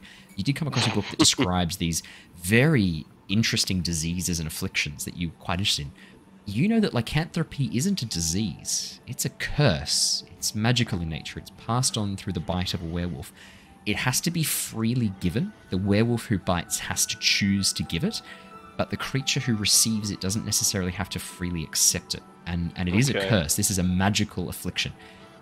With your very limited knowledge and reading up on that, you don't get the sense that it would have been that easy to treat. You know wolfsbane is somehow important, but you don't know how. Okay. Well, she'll interject and say, I don't know that cleaning it really would have helped this whole situation. It might have helped you a bit of a fever dream, but I don't think the werewolf sitch would have been helped by this. Well, Tithla, was there anything that could have helped, potentially? I don't know a lot. I feel like some wolfsbane may have helped somehow, but I really don't know how. Maybe we can experiment? It's definitely... We've got some info, probably, before we obviously run off, we should talk to Azur. Maybe his enchanter friend, Griswold, might be able to tell us a bit more about wolfsbane. Well, I mean, personally don't know much about it. We're in a hospital too, right? So I wouldn't be surprised if somebody here knows a fair bit about something. Yeah, and I can consult with the local academics if they know anything about this sort. the history around lycanthropy, you know, it could be helpful. I might find something out. Delgan, the wolf that bit you, that gave you this affliction, was that the large white wolf that you were talking about, like the more dire wolf one? Yeah, grabbed me by the leg and shook me round like a rag doll. When it let go, it sent me flying halfway across the hill. It's very strong, very quick, very large. Would Jonor know anything else about the curse? Do you want to make me an Arcana check, Jonor? Sure. That's like a great time to break out the Arcana check. Good. 19. Not bad. Jonor, you have, in your travels, read a little bit about lycanthropy. You know that there's a number of different types, not just werewolves, there's other types of lycanthropes. Were-bears, were-ravens, were-rats. There's a lot of different types of animals, a human hybrid animal curses that can be inflicted. You know that generally that connection to that bestial spirit or that transformation into a beast often does render one a little bit wild and savage during that transformation, almost like a wild animal takes control while they are in that form. You know that the curse is passed on through a bite or a scratch or blood. Sharing blood can also allow for the curse to be shared. You know that it can afflict most races. There's very few races which are immune to lycanthropy. The Yuan-Ti are one of them. The Yuan-Ti of Nostea are immune to lycanthropy, as are Warforged for obvious reasons. Changelings as well are immune to lycanthropy. They cannot be afflicted with lycanthropy, being shape changes themselves. Yeah, fun fact. So there's a couple of races which are immune to lycanthropy, but most others are they can be afflicted by it. Was there anything else in particular you wanted to know, or other questions you wanted to sort of ask around that? And I'll tell you what you know. It was in the context of the injury and treatment, so that's all I was going to. Oh, so yeah, you know that there's not really any treatment. A creature can try and resist the curse because the curse is magical in nature. They can try and resist it like any other type of magic. They can be successful. Otherwise, you can remove the curse of lycanthropy using a very high power of a remove curse, and it requires some extra special ingredients. You know that there is a very common tale that wolfsbane will help ward off lycanthropy. That's not technically true. It can be used in the ritual to help remove a curse of lycanthropy if you've got a werewolf curse. But wolfsbane itself, it's more of an old wives' tale. It doesn't really do much.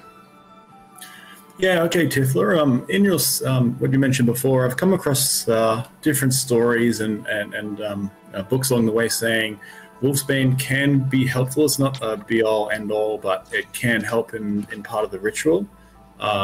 And there's different types of this curse it can affect. You know, rather than you can get like human bat, human wolf, human bear, other combinations, and they get possessed by this animal whenever it happens. You mentioned the full moon, that can happen. And yeah, any type of infection like a bite or sharing of blood does do the trick, unfortunately. Yeah, well, I have heard of such things before. Sounds like we should not get bit by these things, and we'll be good to go. No, it's not a good time, I can assure you of that.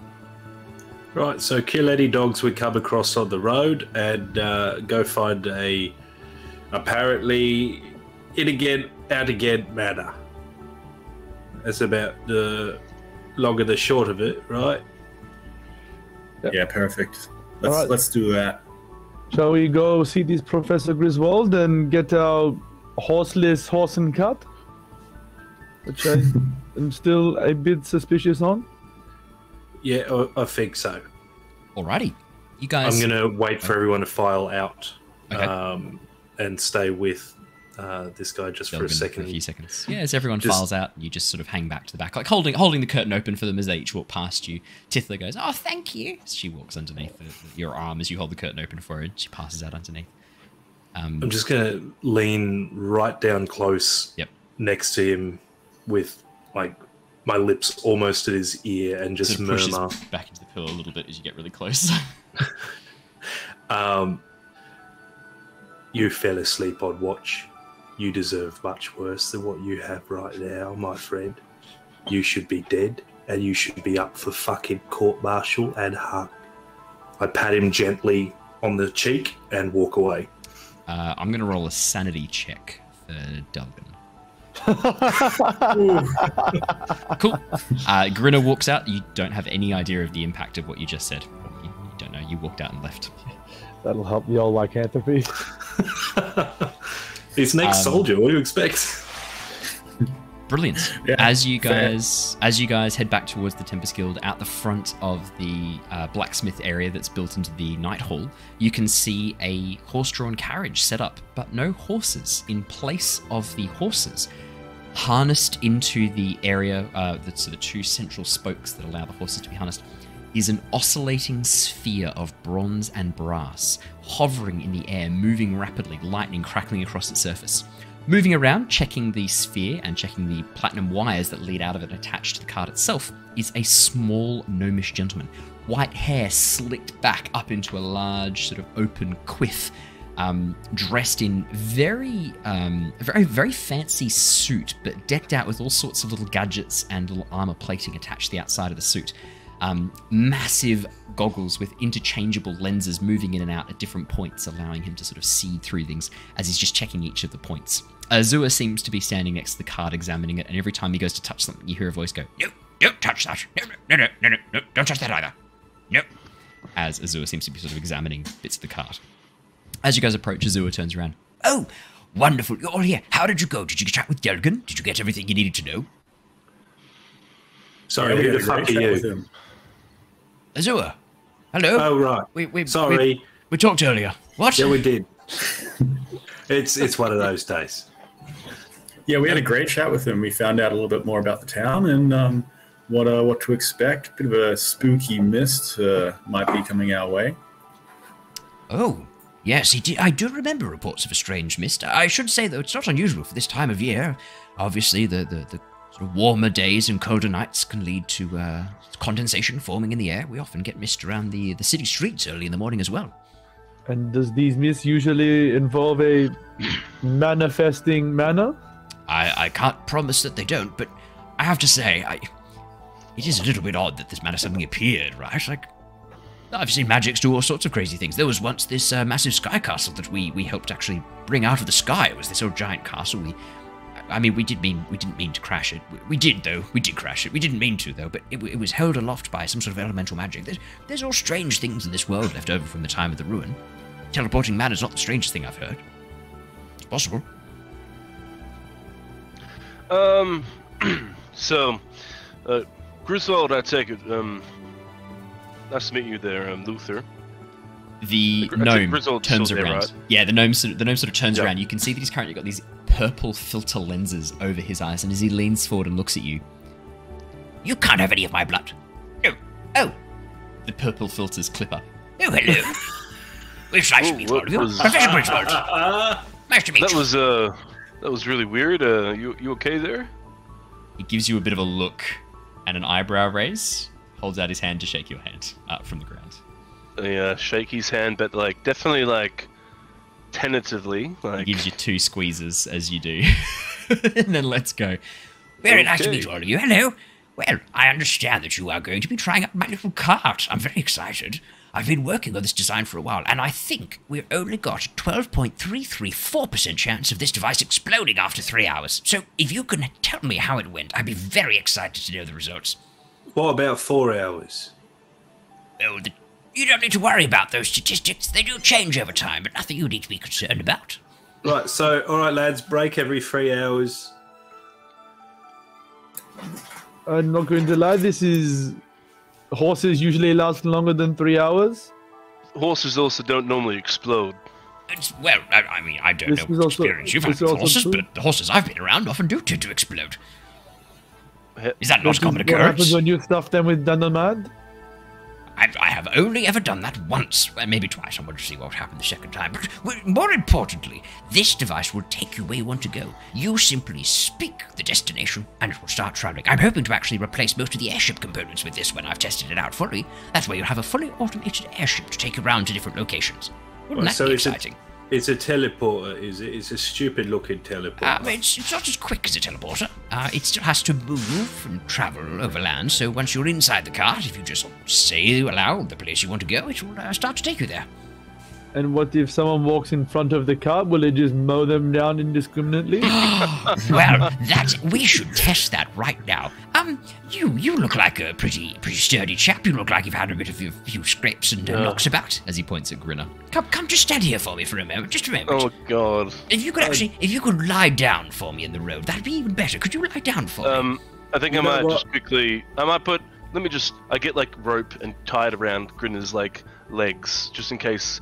We can just yank him out if it really does look like it's going to run him over. Luther, I'm not getting on the fucking ground, mate. Don't do that, not. Griswold looks at you. I suggest you lie down on the ground and do what I fucking say. Could you roll me a wisdom saving throw, please, Grinner? I think that's a suggestion. Yes, I fucking can. Natural 20. 21. No, don't get too excited. As you clearly pass this, Griswold presses a gem on his breastplate. I need you to roll me with disadvantage, please, as he bends the fates to change your roll. To make him stand in front of you. No way! Is that another natural 20? Wow. He can do this again, but he's not going to, because that's the dice gods speaking to me very loudly and clearly. I'm going to pick this little fuck up by the lapel. Oh, great, you do? Fantastic. Yeah. As you do, you take... Brilliant, so thank you, this is awesome. As you touch him in an aggressive manner, so Grinner, you just bend down and grab his lapels. Wait, no, Grinner, I wouldn't do... Lightning crackles across his body. You take... that is going to be... This might be an instant kill. That is going to be 13 points of lightning damage. I'm still up.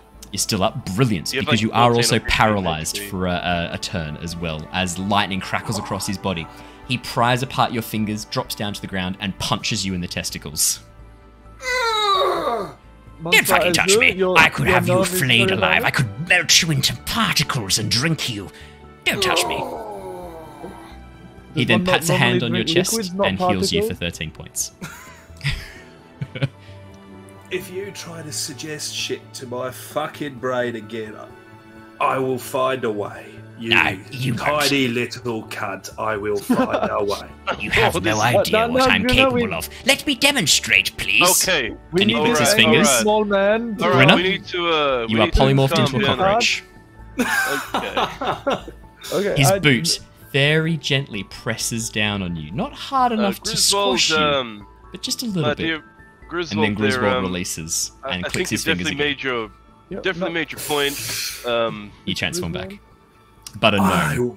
I would like to rage. You're a gnome. You are a gnome as you come back. I am a very fucking angry gnome. Okay, you can rage. That's brilliant because Azure sort of seeing this. Azure seeing this happen is going to use calm emotions. Yeah, Azure is going to use calm emotions. Can I have a wisdom save, please? You can. Roll another net 20. I know. Oh, please do. Do it. Nah, it's not going to be. Oh, there we go. Natural 1. As Azure goes, no, I think that's quite enough. You've done your dick measuring, boys. That's enough. And he puts his hands out and he watches this wave of energy washes over everybody. Technically, all of you should make this, but none of you guys are particularly in a heightened state of emotion, so nothing happens. It's just really Griswold and Grinner. Yeah. I think we've all just been standing there like, hey, now please guys, come. Oh, that's just okay. Okay, that happened. Yeah. Azure being like, no, that's enough of that, please. Enough it just of dick measuring, boys. Keeps escalating, and we're just trying to stop it. But then this wave of calm washes over you. Grinner, you find yourself. It's okay. It's all right. Everything's okay. You feel good. You feel fine. Everything's all right. It looks like this also affected Griswold. As he was distracted by the use of polymorph and doing this, it washes over Griswold. He goes, oh, I feel very nice. Come here. You give each other a hug. Cut. Yeah, give each other a hug. I'm sorry I turned you into... Yeah, they're both gnomes. I'm sorry I turned you into a gnome. That was a bit impolite of me for doing that without asking. Here, turns you back. Thank you. All right. I'm pats your so boot. glad that I know you. I don't know why. I'm so glad that I know you. Azure just looks over at you guys and goes, this will last not for very much longer, so if there's anything you guys wanted to quickly do, I suggest you... I think it's just time to get to the cart and just Perhaps say... you get on the cart? I did, Griswold, I just wanted one expertise of magic and such. We heard from Delgan that they, when they were going to watch on the night, they were almost like lulled to sleep. Magic placed upon them. Would you have anything for us that could ward off or ward off that? Something that could ward or ward off some sort of charm effect, put you to sleep. Well, elves are naturally resistant to such things, so if you've got any elves in your party or any fey creatures, they'll be naturally quite resistant. You, Satyr, you should be pretty resistant, naturally. Yeah. Shouldn't affect you too much. No, I am usually quite resistant to magical effects, but my companions here are not, and I am not the most resistant to wolf bites, however. I'm not sure if I have anything on hand that would be particularly useful at preventing some sort of charm effect. I mean, I feel the strangest feeling that if I was wearing or I had such a thing, it would have helped me in this moment, but I can't think of for the life of me why. Any tips? Any tips or advice as well? Anything? Any like measures or something we can put in place just to help us? If you can get out of range of whatever it is that's creating the effect, sometimes that will end it. If you can, sometimes taking damage will help awaken you or snap you out of whatever sensation you're in. Oh, that's a nice butterfly. See, watches this butterfly fly past. Grinner, it's a nice butterfly, man. It's pretty. If we start feeling this, we should try and sprint off or even just, like, pinch ourselves? Yes, a pinch would be a good idea. Yes, pinch yourselves awake. That's not a bad idea at all. Cool. Thank you very much. And, Azur, one more thing before we go. Yes? We would like a bag of salt. Bag of salt? I could pop to the kitchens and get you some salt. Yeah. I'll be right back. That'd be most welcome. Azur rushes off, returns... like, not even a minute later, hands you a small bag of salt. You can add small bag of salt to your inventory, whoever takes that. Looks like Luther's taken it. Mr. Griswold, Monsieur Griswold? Yes, if the cart was driving towards a mother and a baby, but to avoid the mother and the baby, it had to swerve to hit two old people, who would the cart hit? Oh, it would stop in place, because that's a fucking stupid analogy that you give me. Why would it not just apply the brakes? Because if it applied the brakes, it would run over 3 puppies. No, it wouldn't. Very cute puppies. No, it wouldn't, because it would be stopping in place. Very good. Well, have a wonderful trip, you lot. I hope you're all the best. Goodbye. You're my favourite person. He gives your leg a hug again. I pat him on the head. Yeah. His hair like poofs underneath your hand as you push down. Azur looks back towards you guys, pats his pocket and pulls out a little amethyst crystal. Griswold gave me this to test out my magic, just to see if it could enhance my magic at all. I'm worried this will never wear off. It should have worn off by now. Well, it is okay. Mr. Grinner is much more agreeable now. I am so agreeable. The goat is correct. Azur sort of like puts the gem back in his pocket. Have a great trip, you guys. I really wish you the best. I'm going to have a great trip. I'm already having one. Awesome. All right, as you guys climb into the cart, the inside of the cart is spacious and luxuriant. Plush leather seats. There's a small wine cooler in the very center console. Something a bit interesting, as you get in, the cart looks fairly decently sized from the outside, but as you climb in, it feels very spacious, very roomy. The floor's actually slightly lowered. As I said, the seat's plush leather. There's a little wine cooler in the center, and the inside of the cart is cool, and it feels... yeah, very, very nice and cool, despite the slightly warm air outside. As you climb in, lowering from the ceiling, a silver disc on a length of wire lowers down and speaks in the professor's voice. Speak your destination. Tell me where you want to go. To Dow Bridge? Destination confirmed. And you watch as the disc rises back up, and with a lurch, the cart suddenly starts moving. For a few seconds, the cart sort of moves a little bit lurchingly. There's this moment of like forward and back, almost like it's getting into gear, and then suddenly, all of a sudden, the cart becomes absolutely perfectly smooth. Not even rocking on the cobblestones, no vibrations coming up. It's completely smooth inside. Like perfect suspension. Cart begins rolling along. So before we go, Did we say that Wolfsbane was useless overall? Or is that actually something... So Jonor knows that Wolfsbane could be useful in the remove curse spell to help remove lycanthropy. It's not, you can't just use remove curse. There are some other ingredients or some other things you might need to have access to. But in terms of actually preventing the curse, not so much. That's a bit of an Will Wolfsbane keep off wolves at all? No, that's another bit of an old wives' tale. Jonor would know that too. Okay. That's a bit of a wives' tale. Alright, so maybe like fire and stuff might be more of a deterrent. Fire, death. Yep, those things will keep the wolves at bay. Yep, cool. Grinner, after the cart moves about, I think about 50, 60 feet, the effect ends. You still feel this effect of friendship towards Griswold, but you are back to your normal self. The effect is now permanent. You and Griswold are now permanently friends. But you are back to your normal demeanor, your normal sense of self is suddenly returned. Now that you're out of range of the spell, and the spell ends as a result of you leaving that zone. I immediately start rolling a cigarette. Yeah, cigarette. As Grinner lights the cigarette, smoke begins to sort of rise up. This little whirring comes from the back behind Grinner's head, and you watch as a little fan opens and begins sucking the cigarette smoke out of the inside of the cart. Oh wow, this cart is so considerate for the rest of us. We don't have to breathe in all that smoke. Thank you, cart. What are you talking about? Are you trying to insinuate something? Cart doesn't. People might not notice this, but when I'm probably sitting next to Grinner, when he's smoking and sending out all his bellows of smoke, you probably would have to have a pretty high insight to see this passively, but Luther isn't breathing when he's next to him. There's no rising of the chest, there's nothing, no breathing at all. I'm just sitting there still. Yeah, because not obviously the smoke around his face. I'm gonna say, anyone with an inside of 16 notices this. Passive inside of 16 or higher notices. So obviously, meta being a Dhampire, I don't actually require to breathe. Yeah. All right. Passive inside of what was it? 16. That's quite high. Not even close. It is quite high. Because it's one of those things that your brain doesn't expect to see people not breathing. Your brain automatically will fill in that information. It's a pattern recognition thing where you will automatically expect to see people breathing. It's not something you notice. If it's drawn attention to, for example, you notice that he is underwater, then it will suddenly become apparent and you will start looking for those connections. But without that context, it's very hard to just notice that someone not breathing.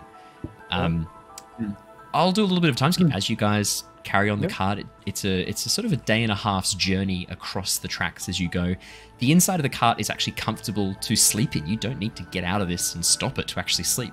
As you lean back and it gets towards the night, the chairs actually lean back. The seats, which look like they are some sort of leather, almost like a park bench, actually are separate seats. And as you lean back, the seats split and move back into whatever various comfortable position you need to be in, either mostly reclined or almost fully reclined. The back of the cart stretches out. You hear this chink, chink, chink, chink, chink, chink, chink, as the back of the cart stretches out to accommodate you guys lying back down again. But it carries on. You hear no sounds of distress from the globe that's pulling it, no sounds of sizzling or smoking or any indications that it might explode. I would say that after a few hours of it all running well, you get the sense that potentially that might have been a joke to spook you a bit. No. You'd think he might have been messing with you.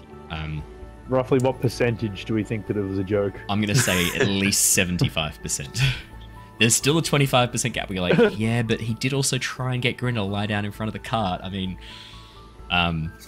you do get the sense now, though. I would say moving through the city, the cart does occasionally stop, but it's very hard to feel that. There's no inertia inside the cart. As it stops, even if it's suddenly, you don't feel that. It's not transmitted through into the cart.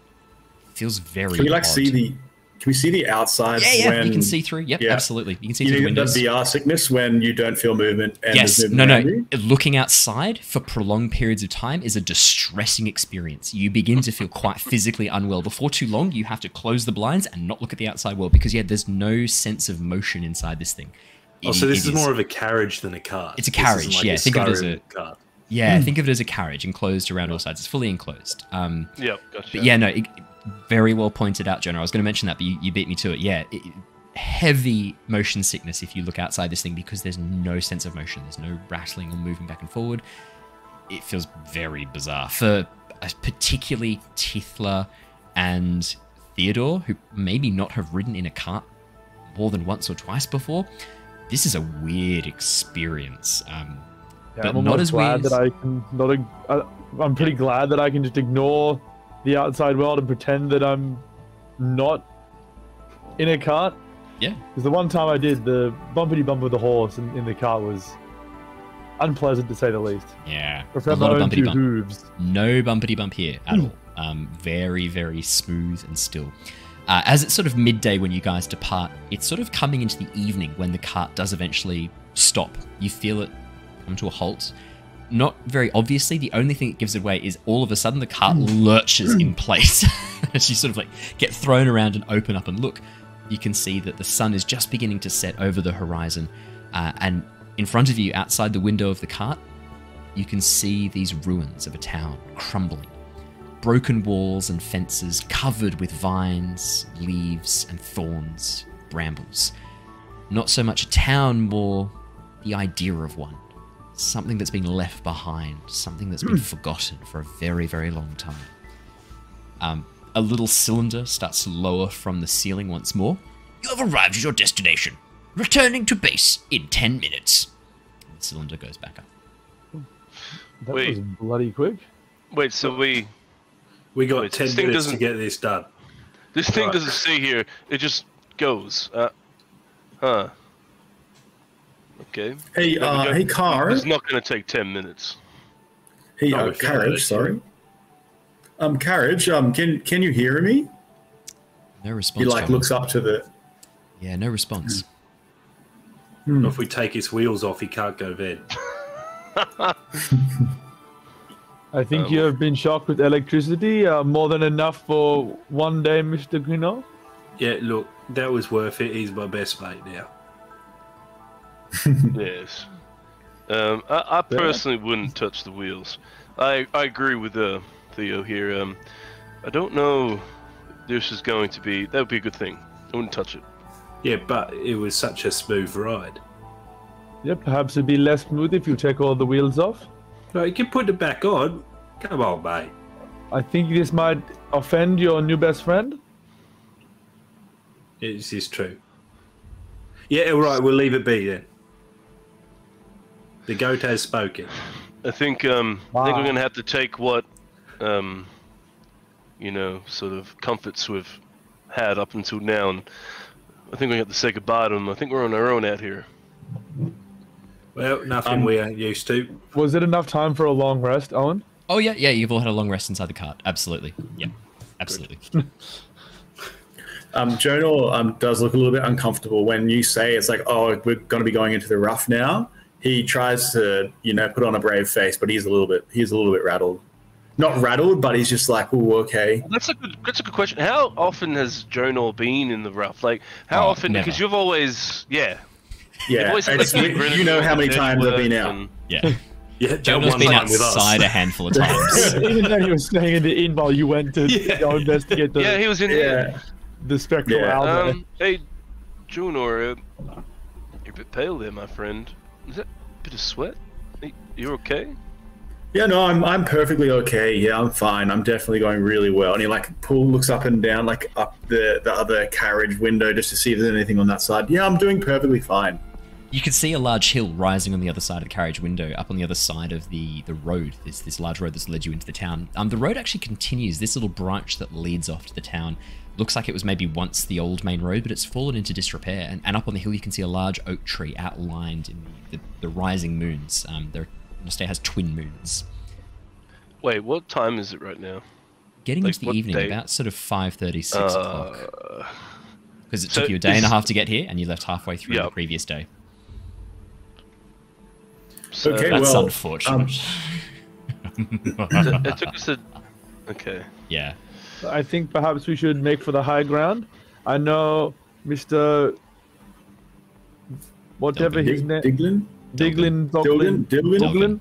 He said that they had killed them all, but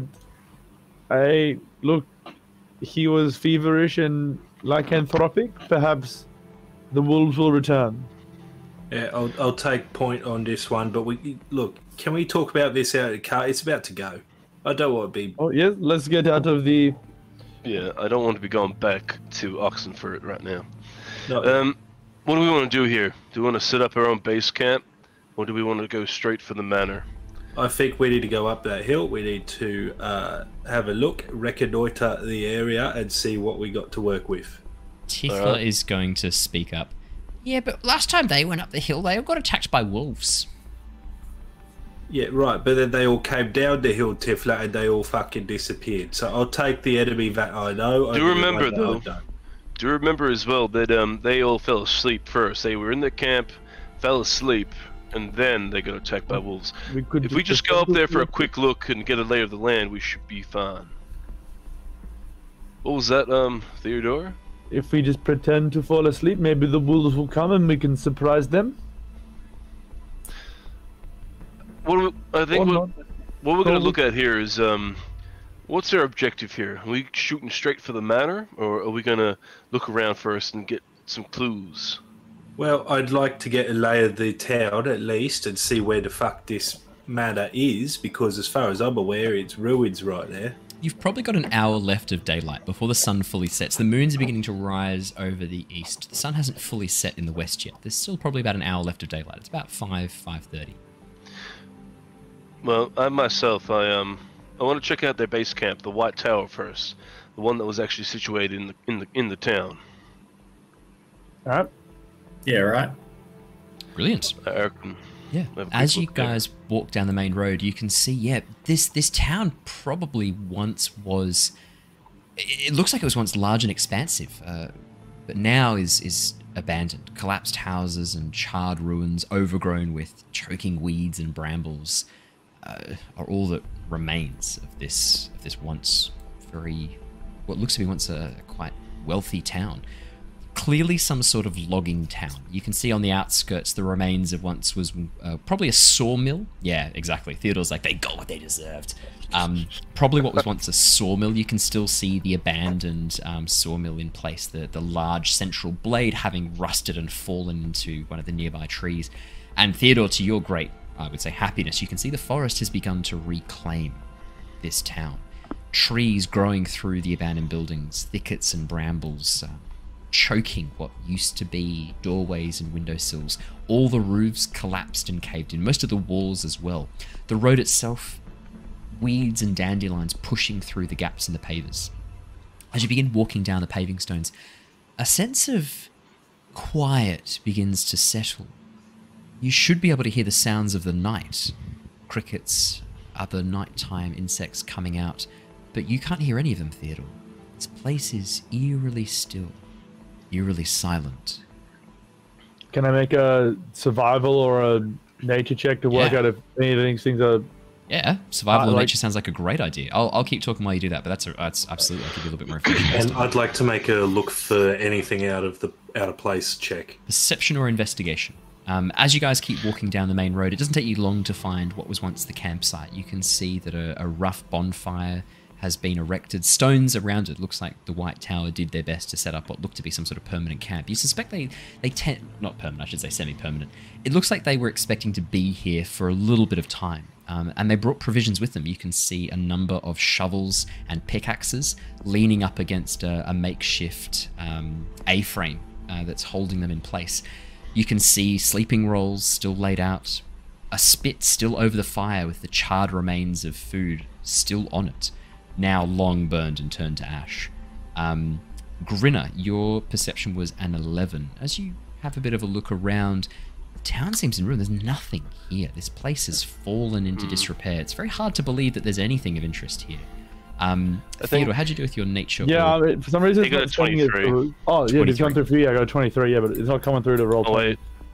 Yeah, you got a 23 and then you try to roll it again. If you just try refreshing beyond 20, often that helps. Beyond 20? You just disable beyond 20, which is the I just wanted that all roll 20. Yeah, all right. I think I'm gonna do a bit. So yeah, while he's getting that sorted, I think so 23 as well. Yeah, Theodore, you should be able to hear the sounds of many animals. This place is a perfect environment, a perfect habitat for a number of small insects. You should be able to hear things like crickets, probably some frogs. It looks like the land around is quite wet. Maybe a swamp is not too far away. You should definitely be able to hear the sounds of frogs and other nighttime creatures. Birds, you know a number of birds native to this forest, which borders onto a forest that you yourself have explored quite deeply, quite profoundly. Many aspects of it. You should be able to hear things like nightjars coming out. But there's nothing in here. It is eerily silent. And I can't see any of them. They're not just there and quiet. No, nothing. Nothing. All you can see is the plant life. And very healthy. What do they it say is. to me? Yeah, very healthy. Choking through the. What do they say to you? Nothing. You don't have to speak with plants. Quiet. But very healthy. Choking most of the stonework. It looks like they've actually a number of the buildings that have collapsed have actually been helped along by vines growing through the stones, almost pulling them apart piece by piece. I say that like as a descriptive, not like actually you don't see vines pulling the stones apart piece by piece, but the way they've grown through has separated out a lot of these dry slate houses. Alrighty, and who you were asking? So I'm gonna do a perception check, for any just to get more of a look. So you've described the camp, but I'm looking for any traces of like people, basically not people in a way, but I guess anything that could have befallen them, any tragedy. Yeah, I'd say perception or survival. Yeah, I go. Survival's not bad, but I'm gonna go perception. Perception. 22. Luther, yeah, half tucked into one of the sleeping bags is what looks to be some sort of leather-bound journal or notebook. And as you reach in and pull it out and look through, you can see it actually looks to be the expedition log of one of the members of the White Tower. No name is written in it, but it does seem to correlate a number of interesting things, a number of interesting pieces of information. It starts off with a very rough history of Dowbridge. It establishes that the town was built pre-ruin, that it was a logging settlement established by the Durst family, a wealthy family with connections in... It names two cities that you don't recognize at all. And in fact, the text itself, it looks like these are runes that you don't speak, the names of these creatures, the names of these places. You suspect these are referencing pre-ruin settlements. One of them looks a bit like it might have been Palin. So maybe this is whatever the city that became Palin was pre-ruin. It mentions that, a large manor was constructed, the Durst family manor in the center of town, the largest and most expensive manor to be constructed during that time. This was a very wealthy family lineage. It then talks about the location becoming a major thoroughfare, a strategic trading port, a major highway being built connecting it to Palin, or whatever the city was before Palin. And then it talks about tracking the Durst family over the years, and there's not much information they've been able to track, but there seems to be financial trouble the Durst family fell into, a combination maybe of bad luck and bad choices. And there's mention of a nearby swamp being formed, a rising water level flooding an area of forest and turning it into a fetid swamp. It mentions two people in particular relevant to this time period. It underlined the current family members at the time of destruction. Gustav Durst and his wife Elizabeth Durst. Their children Rose and Thorn Durst were apparently the residents of the manor when the town was destroyed.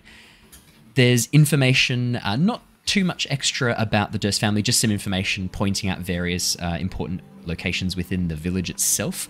The major sawmill, the apothecary, but all these places have been marked and underlined. And you can see there were question marks next to them. Most of those question marks have been crossed out. At the bottom, there's a mark, Durst Manor, question mark, location yet to be found. On the next page, as you turn over, there's a brief breakdown of what happened to the town.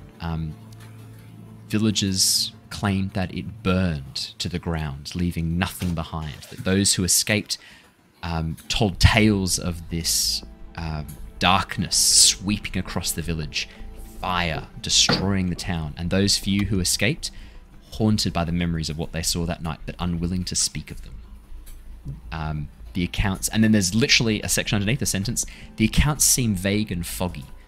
Question mark, pre-ruin calamity? Question mark. How long ago was the ruin? The ruin was roughly sort of 200 to 300 years before now. So it's quite a long time ago, and it was the moment when the gods fought one another. And after this point, gods haven't really been active in Nostea. They still work through clerics and through paladins, but that's it. No direct contact with the world. That was when the betrayer gods were sealed away, and a number of very significant changes happened. Magic became much stronger in Nostea, and that sort of fueled the last few hundred years of experimentation with magic. And the event that preceded the ruin that everyone agrees probably was involved in kicking off the ruin was the disappearance of the giants, the original inhabitants of Nostea. Right. Very good. Okay, so is that most of the That's all the journal. That's all it speaks of. You can see that clearly. I would say that with your insight, Luther, because you do have pretty high passive insight from memory, you can tell that the locations that they've crossed off, you suspect they were looking for something, and they have checked these locations and not found anything. They've crossed these out. There's one that's still circled, Durst Manor, yet to be located. Are you sharing this information as you're reading it? That's why I imagine that I'm sort of like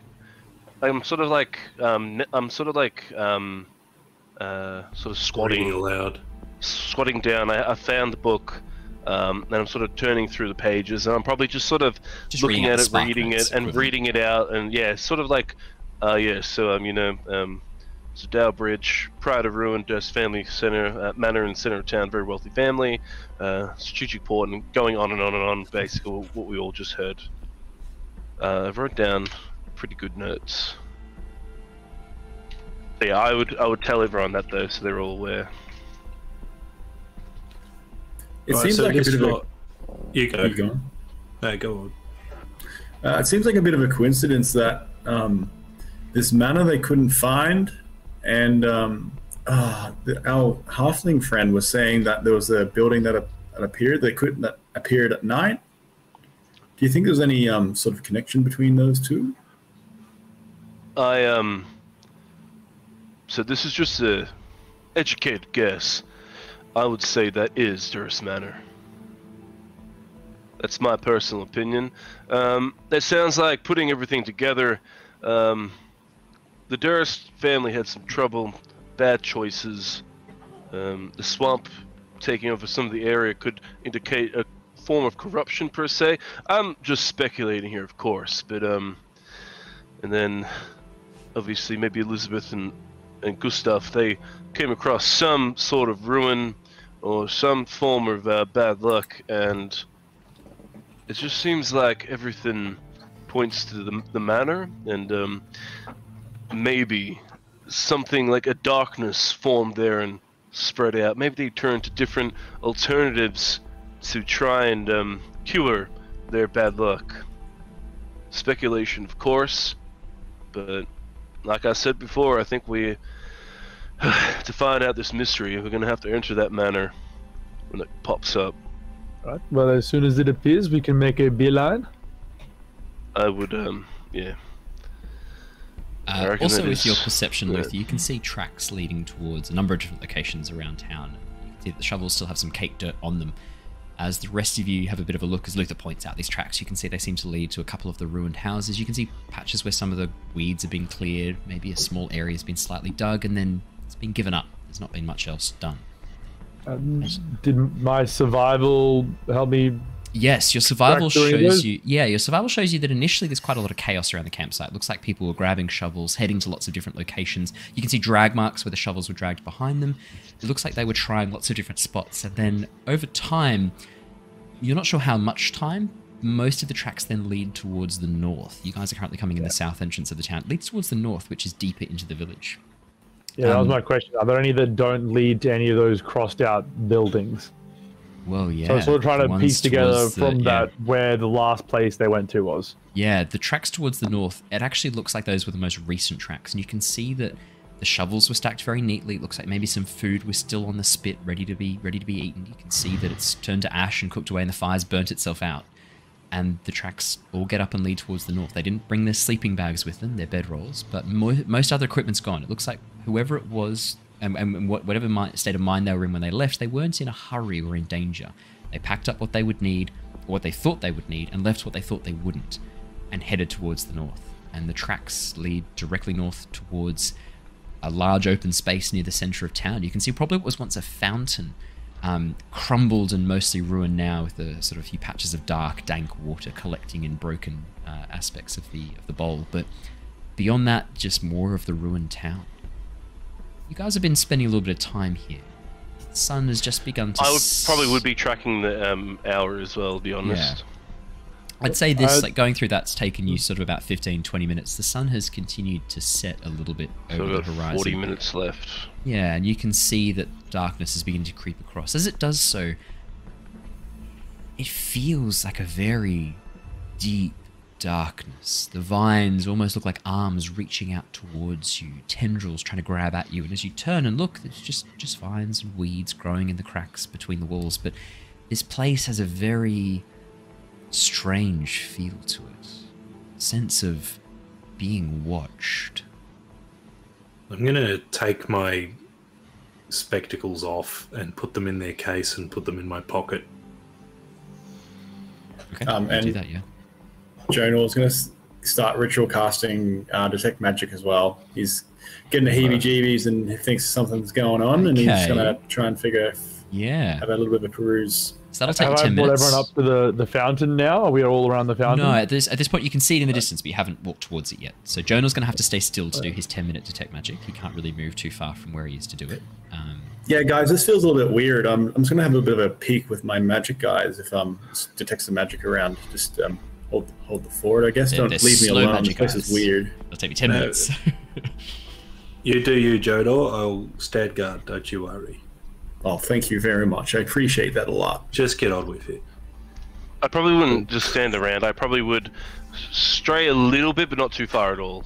But I would be just examining some of the ruins and... Yeah, fountain's probably only like 20-30 meters in front of you. Okay, I probably would go walk to the fountain. Yeah, Theodore, did you want to go with him? Yeah, I'll go with Luther and go check that out with him. I'll say Tithla stays with... Yeah, I'll say Tithla stays with Jonor and Grinner. Theodore and Luther. As you guys begin walking towards the fountain, you can see, more of the town reaching off. You can see branches of roads that seem to stretch out towards other areas of the town, maybe towards what was once an old abandoned inn. It's been completely destroyed, but still poking out from the dirt is an old sign that you probably once hung over the inn. The way the plants have grown around it still reveals the inside of the sign, the design on the sign. You can see that it was called the Open Casket. Still, the sign half buried in the ground, plants growing over across it, but the sign's still visible, and you can see this barrel opened wide and this amber ale flowing out like a river. On the sign, or is there a actual barrel of ale? No actual barrel of amber ale flowing out, just on the sign. The fountain itself would have been really weird. The fountain itself probably once was beautiful. You can tell that it looked like it was made of this beautiful, almost like a worked quartz, but it has been tarnished and overgrown and more importantly, shattered. Parts of it are covered in burn and scorch marks. Probably there were statues there once, but they appear to have been mostly destroyed, whether by the passing of the ages or some catastrophe that befell them. It's hard to say, but definitely scorch marks and ash marks across it. Both of you have rolled high enough perception and survival checks that I'll continue sort of giving you guys information based on those previous rolls. There's no point in making you roll like every time you walk 5 meters. Like, roll a new one. I hate it. Pisses me off. It's like, I looked really good before, but now I'm not looking as good this time. Yeah. I'll maintain that for the same sort of, because you're looking for the same sort of stuff. So I'm going to keep your rolls. The space beyond, just beyond the fountain, looks like maybe there was once a large manor here. You can see the remains of a foundation, mostly covered and burned and gone, and maybe what was once the outside of a wall. Maybe there was once a stables over to the left. As you have a bit of a look, you can see the road curves around and moves through. Probably this building was wood, but it's all completely burned down and gone now, just leaving very, almost like a skeletal remnant of what was once there. But yeah, this building just beyond the fountain to the north looks like it was a very large building. I'm going to talk to Theodore and be like, I'd like to have our friend back there check it out with his spell. Look, I'll be honest, like, obviously, like, it's clear as day that probably is the location of the manor. Centralized, big open area. Wonder what that space is hiding. Does it look like there was any, like, digging activity in the manor ruins? No activity at all. So a number of the places you walked past, you could see very shallow holes dug. Signs of recent excavation or recent work, but this manor house, no, nothing. The ground is undisturbed, overgrown. Is there any shovels near me? No, all the shovels seem to have been stacked neatly back at the campsite. As you guys... I probably would... Oh, no, you go. I was just going to say, I have a bunch of random stuff on me. I'm trying to see what I have in my... I would even just get, like, the crowbar out or something like that and just start, like... And just turn up some of the soil just to see anything. If it's... Because they've been turning up a lot of soil and stuff. Obviously, I don't have a shovel, but at least it's something. Yeah, Luther, as you sort of dig away at the soil, underneath the top layer of soil is a layer of dark black and white ash, left behind by some intense fire that burned through this place. This happened a while ago, so it's been covered by a layer of leaf litter that's gradually turned into soil since then. But this place, whatever happened here, a lot of fire. And a lot of destruction. This place burned before it was destroyed. Alright, perfect. Yeah, I definitely want Jonor to come here. I reckon that's probably about 10 minutes. Jonor, as you finish casting your spell, you open your eyes and you have that. How did you do your detect magic again? Is it something you like cast over your eyes to see, or do you like have to look through your hand to see the magic? How do you want to do it? Yeah, I'm going to say that it comes, again, it's arising from his back. It sort of flows out over. Yeah. And this one is going to be, it was light last time. This one, let's say it's going to like augment his eyes for a moment, like a bright, the way you described it last time I liked was like a bright golden light. Yeah. I'm just going to like sort of dive over to the eyes, sort of like augment them, like, you know, your pupils change from this brilliant silver to this shining gold, and everything you look at, Jonor, to your eyes is suddenly coloured with magic. As you see, if something is magical, it takes on this aura that you can see, almost like a ghostly after image waving off it in a colour that tells you what school of magic it's from. Awesome. I like that. And as that happens, the things that have creeped him out, so the vines which seem like arms, and you look and they're not arms, like things that have spooked him out, he's going to check those out straight away. Normal plants, Jonor. So you stare at them, no sign of magic at all. And as you have a bit of a look around, there's nothing really enchanted around you at all. No magic comes to your eyes in the slightest. As you begin to sort of look around, you can see over in the distance Theodore and Luther seem to be investigating this broken ruin. Tithla looks up and goes, "Should we go investigate what they're looking at? Seems like it's probably important." Yeah, is there anything interesting over there? We'll come have a look. Yeah, Jonor, as you begin walking through, you do catch a sense of something. Rising from the ground very faintly is this very thin layer of mist. But you can see it highlighted, not with any colour that you recognise. And that probably spooks you a little bit. There's some magic at play here that doesn't fall into one of the schools of magic as you know it. Very faintly, almost like coalescing along the ground, very faint wisps of mist, just curling and swirling before vanishing into nothingness. Can we see the mist yet, or is not yet? Just unable to see Jonor. it? Yeah, just Jonor can see it at the moment. As that happens, if it pops up to it, like nearby, I'm gonna just like swat it with my hand to try to see if it pushes away. No higher than your knees at this point. It's very, very low towards the ground. But if you lean down and move your hands, your hand dissipates instantly. The wash of air dissipates the mist and it vanishes into nothingness. Jonor, what the fuck are you doing? Guys, that mist is kind of weird. What mist? I've seen mist like that before. You know, we ain't seen no mist. What fucking mist, Jonor? What?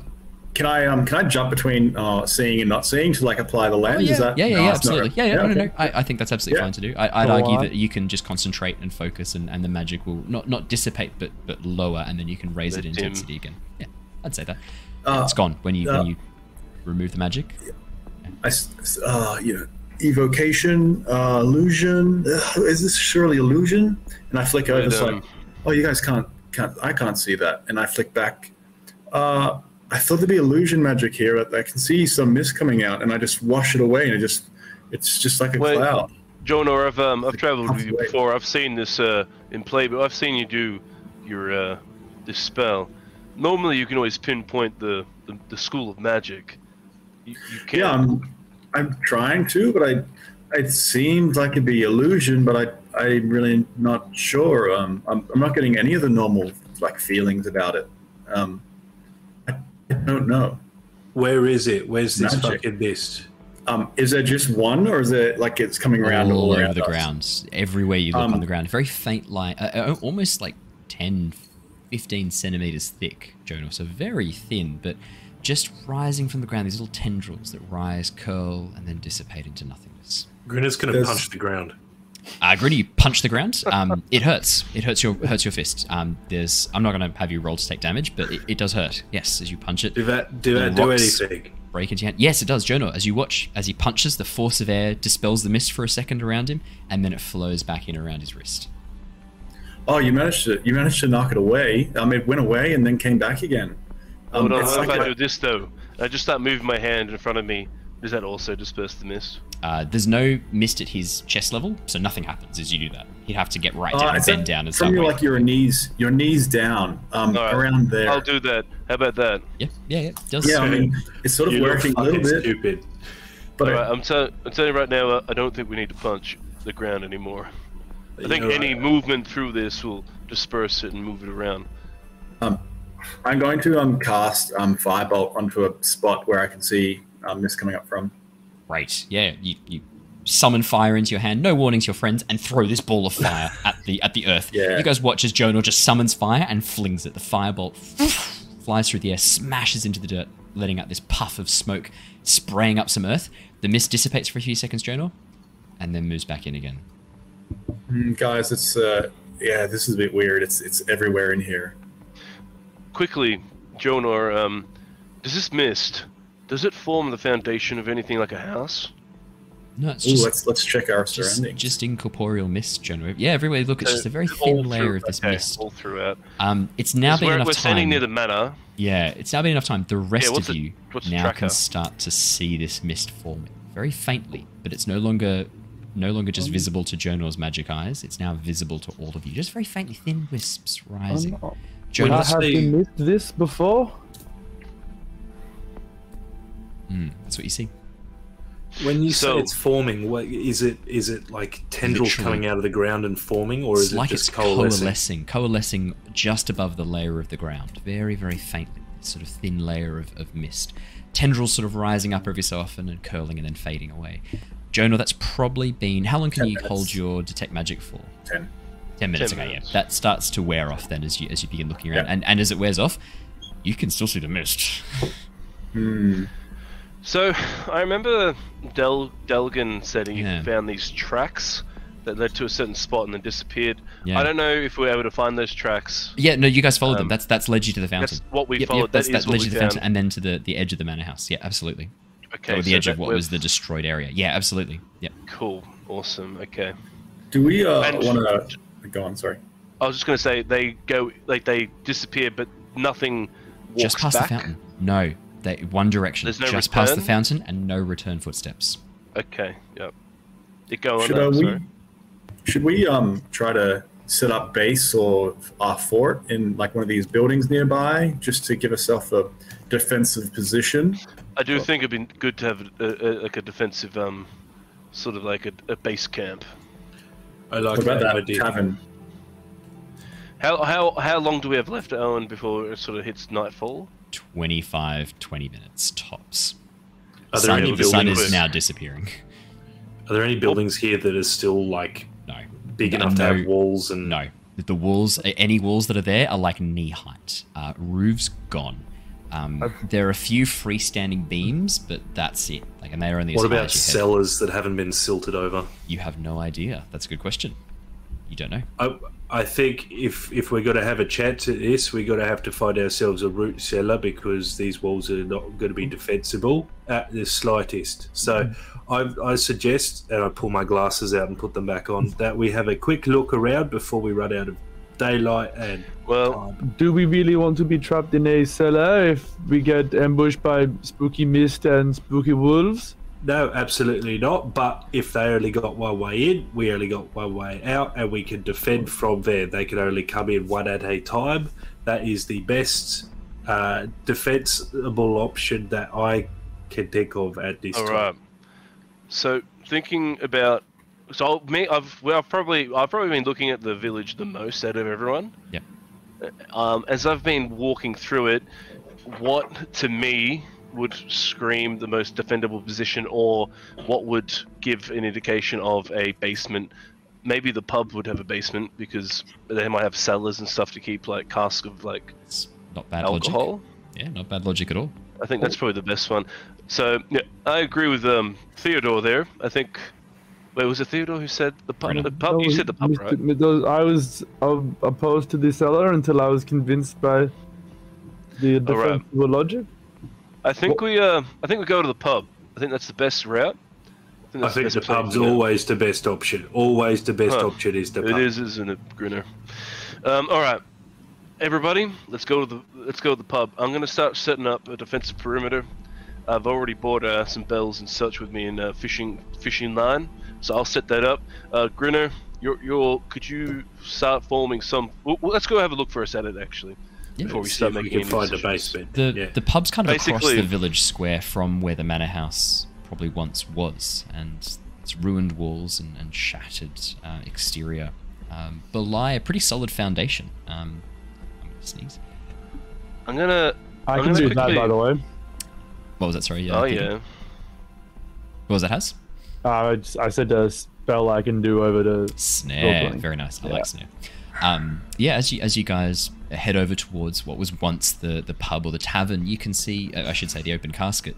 You can see, that the foundation seems very, very solid. And sure enough, behind what was probably once the bar, half caved in, is an entrance to a cellar, hidden from the road view by the ruins of what was once probably the bar. But behind it is clearly a pathway down into a cellar, mostly choked with the sections of ruined roof, charred and blackened sections of timber, and cracked tiles. But it wouldn't be too much effort for you guys to clear that out and have a bit of a look down below.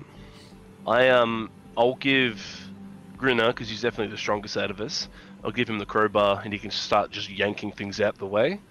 I'm going to ask Jonor and Tithla to go grab a couple shovels. Yep. From the base camp. It shouldn't. Great. How long does it take to get to the base camp and back? Oh, 5-minute walk. It's a 10-minute total. Okay, so I send 2 of them off. Excellent. I'm gonna start setting up, because like the snare is awesome, and we'll probably put that around like the maybe the trapdoor itself, or maybe like the grounds of the pub. But I'm gonna do a wider circle, a wider sort of with the fishing line and the bells. With basically the fishing like line, a little trip line for noise. So I'm the outer layer, and then the snare is like when something's like right on top of this. Yep. Brilliant. Alrighty, so Jonor and Tithla. I'm going to do you two first, and in the meantime, could I please have you roll me a strength check? So athletics check, please, Grinner. Jonor and Tithla. As the two of you begin heading back towards the base camp, it's only a 5-minute walk away. The mist is rising rapidly. By the time you get back, it's now sort of hovering around your waist. It's not impenetrable. It's not that you can't see through it, but it's moving around almost like currents. And there's a moment, Jonor, where it feels like it reminds you of the ocean. The movements as if things are swimming through it, things unseen below the surface.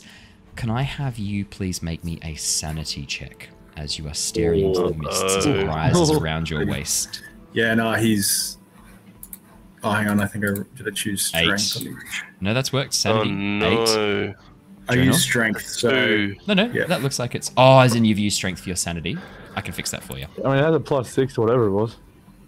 I don't know if you have then used strength. That sounds like that's correct. So let me have a quick look how you've got your sanity set up. I thought I'd set it up, so hopefully I've done it correctly. And do I get advantage for using the crowbar on my strength? Oh, yes, sorry. Yes, you do for using the crowbar. Yep. Sweet. Sorry, I didn't say that out loud, but yes, definitely. Jonor, sorry, I accidentally did the second one. Ignore that. Your sanity is correct. Oh, wow. That first roll, 8, I believe that is right, because it's your intelligence or your wisdom plus your constitution. Your intelligence is 3, your constitution is 2, so that should be +5 total. So actually, it's one less. It's 1 less. 7. It's 1 less. Okay, yeah. Jonor, that's not all right. The swimming things around me. City boys not loving the outdoors. So the good news is this wasn't a super high DC, so you haven't failed by more than 5. Okay. So you're not going to get a sanity score decrease because you haven't failed by more than 5, but you are now finding this area around here. You don't really want to be in the mist. It's quite fearful for you as you are looking at this thing. At the moment, it is as if you are affected by the fear condition. You do not want to be in this. You don't want it to be touching you. You want to get out of this as quickly as possible. Tithla, seeing you a bit distressed, is going to grab 2 shovels, grab your hand, and lead you back to the others as quickly as possible. Yeah, right. Come on, Jonor. Come follow me this way. Come on. I'm so happy I sent 2 off. Yeah. I immediately cast light on my hand just to, like, as I'm trying to push these things away, like, what is this thing around me? Get it away from me. Oh, okay, I would have probably, not yelled it, but like, get it away from me, and just be... Yeah. You use the light almost as like a beacon. Try and ward it off. The light helps, Jonor. The light gives you comfort, and it does seem to ward off the mist. It doesn't come as close to you when you're waving away with the light, but as you look around, it's like you are one tiny point of light in an ocean of mist all around you, and it's still rising.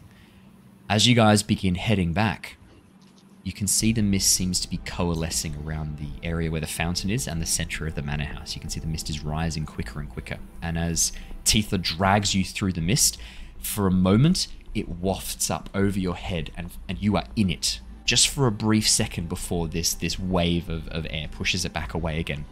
For that brief second, you were very, very uncomfortable.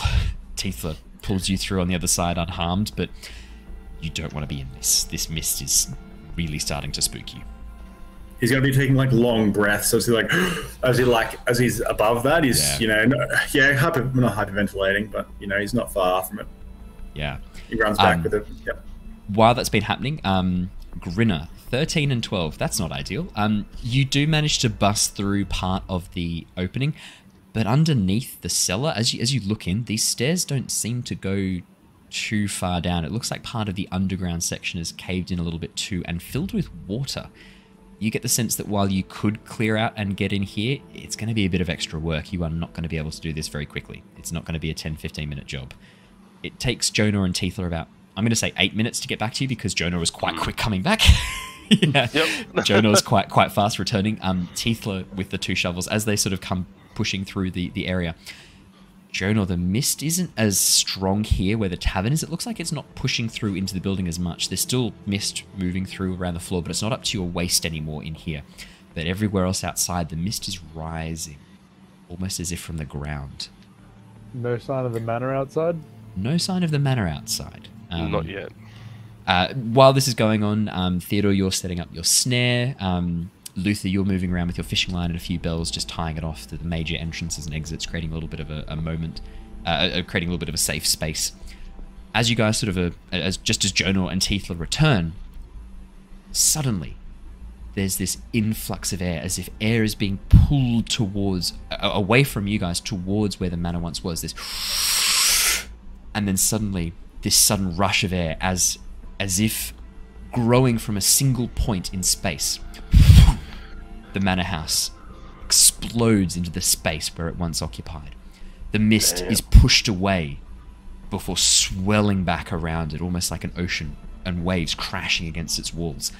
The outside of the manor house is beautiful. Worked stone, ivy growing up the side, and warm light shining from inside the windows.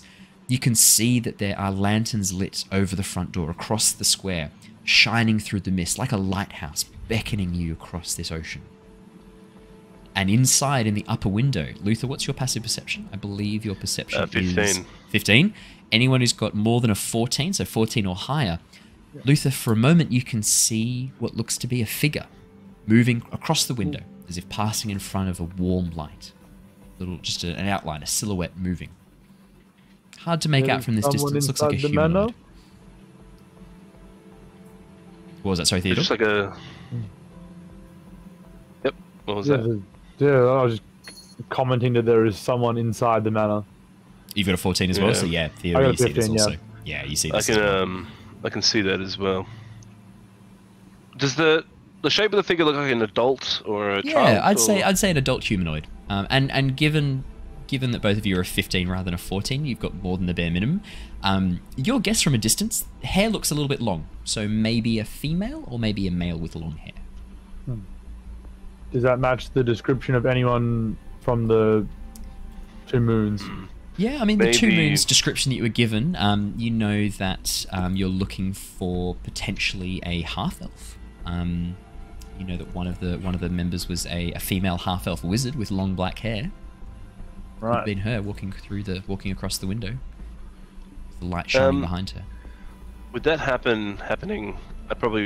I think me and Theodore would be done. So we'd probably come up to Grinner and be like, "Hey, Grinner, how you doing there? Could we maybe get a bit of a move on?" This is no good here. This is not a good position. If we all jump in and help, do you reckon that could help at all? Can you breathe underwater? I could manage. What the fuck does that mean? Look in the hole. I got my ways. All right, Mr. Mysterious, look in the fucking hole, mate.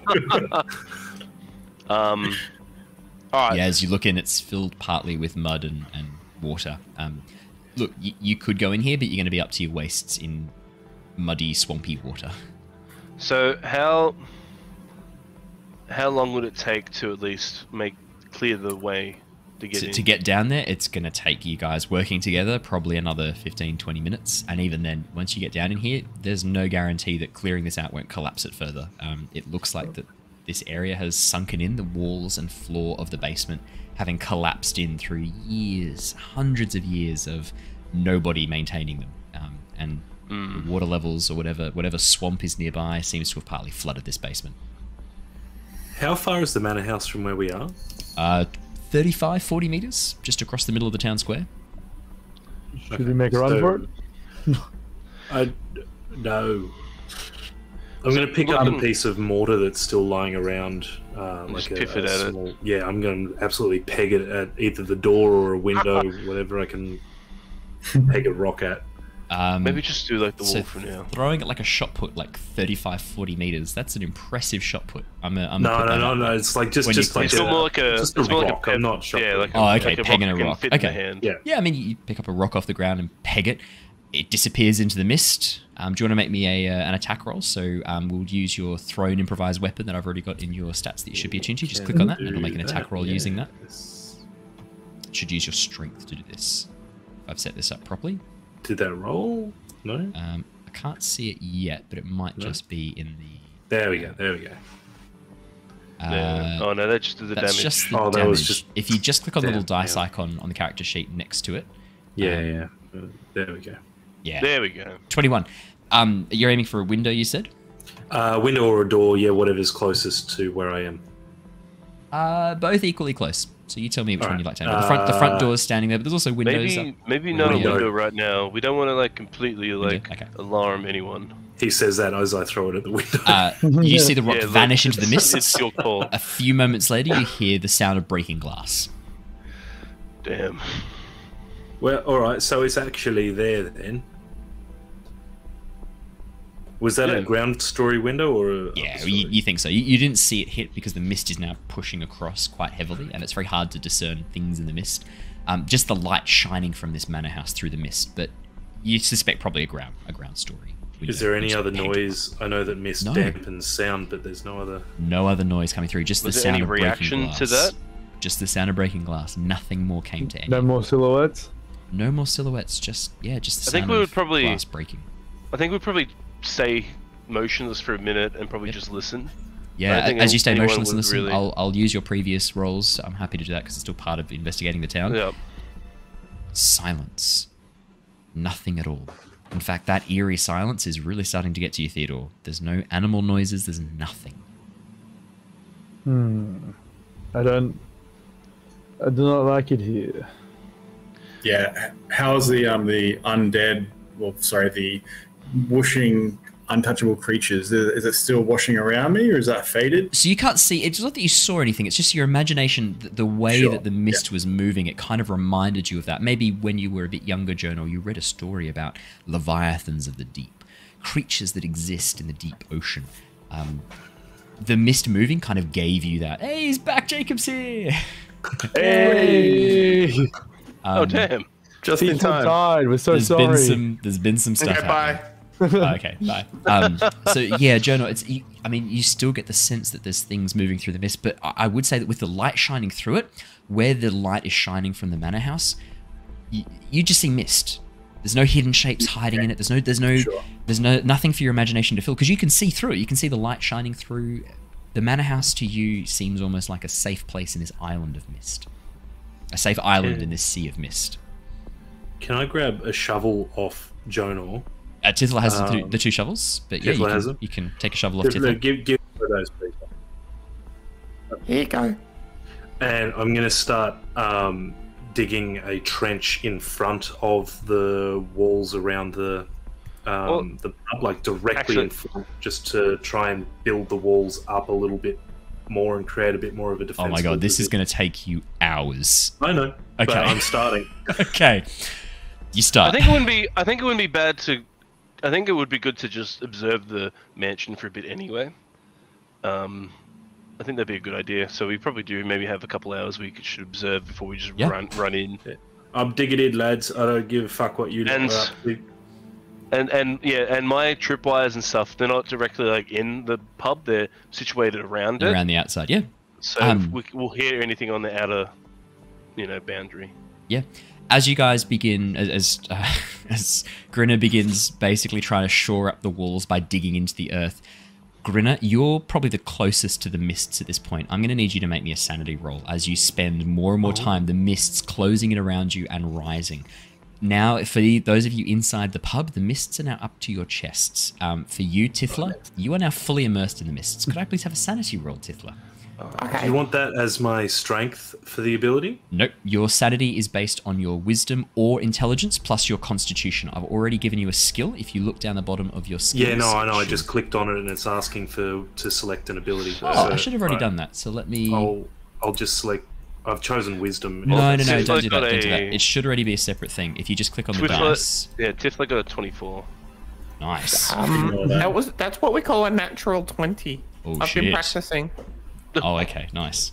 I took a break. That's it. I'm feeling better. I think that roll that I just made may have unintentionally included my wisdom. I'll just double check and make sure that's correct. So your wisdom's +1, your constitution's +2, so that's correct. So +3 is right. So it should already be +3. So what you can do when you click on it is just click the... I see what you mean. Yeah. So it's selecting an ability. So just ignore that. I'll just quickly edit it now. I didn't mean to roll that again. No, that's okay. Ignore that second roll. So whenever you click on it, it will roll, even if you don't click roll and click cancel. Oh, perfect. Yeah, that's me rolling that. Okay, great. So yeah, just when you do it, just click on it and then ignore, just click cancels. That's still working. Okay, so, Jonor, buddy, you're not liking being in the mist at all. Yeah. Did Jonor need to No, it's from his before. I'm just laughing at Jonor's low roll for that before. I was going to say, you go on. Yeah, no, so Grinner, 11. Tithla, natural 20. Yeah, Tithla, you're managing to resist the effects of this. Grinner, 11. It's starting to get quite uncomfortable being in the mist. This is reminding you of almost like the times when you've been in battle, and especially when you've been battling at night or in situations where there's lots of smoke and you can't really see the enemy and you can't see your friends or allies and you don't know where the battle is going in terms of whether or not you're succeeding, whether you should be attacking, retreating, and you just have to rely on the instructions coming from your commanding officer.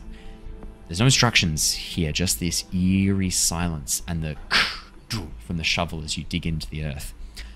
It's starting to get a bit spooky.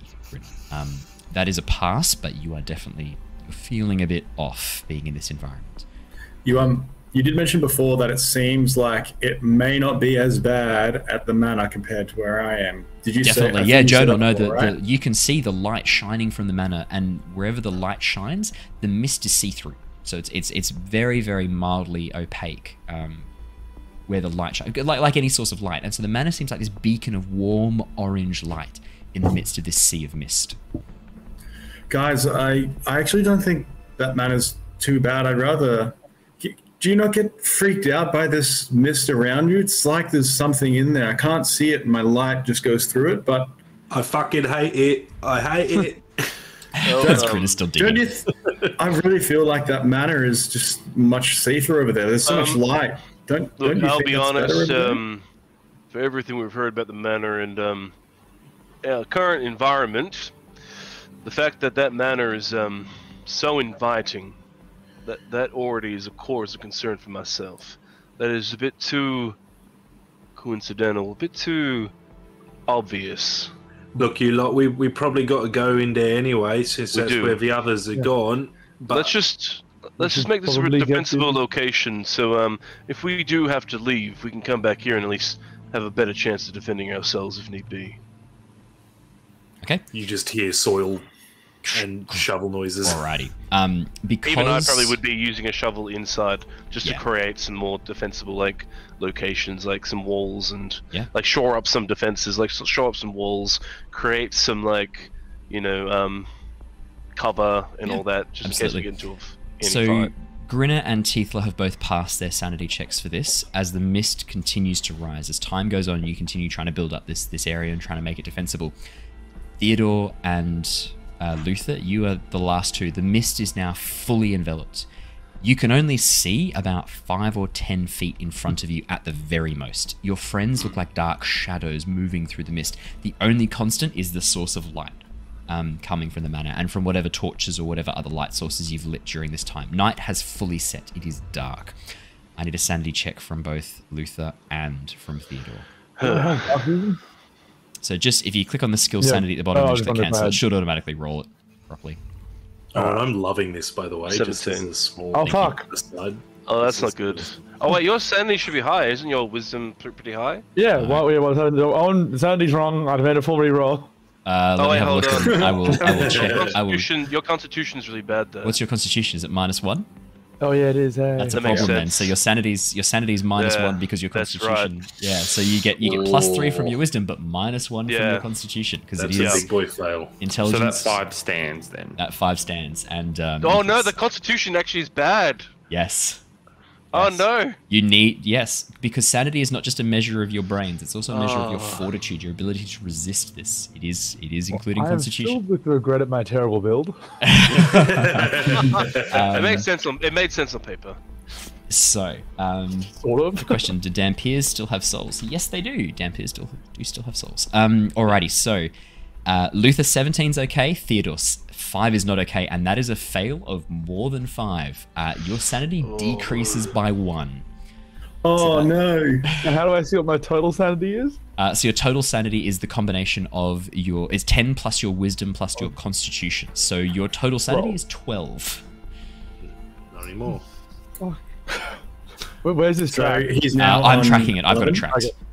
Okay. So you're down to 11 sanity. Is it supposed to be slightly secret, or is it something that we will know? I'm deliberately keeping it because I'll let you know when things happen.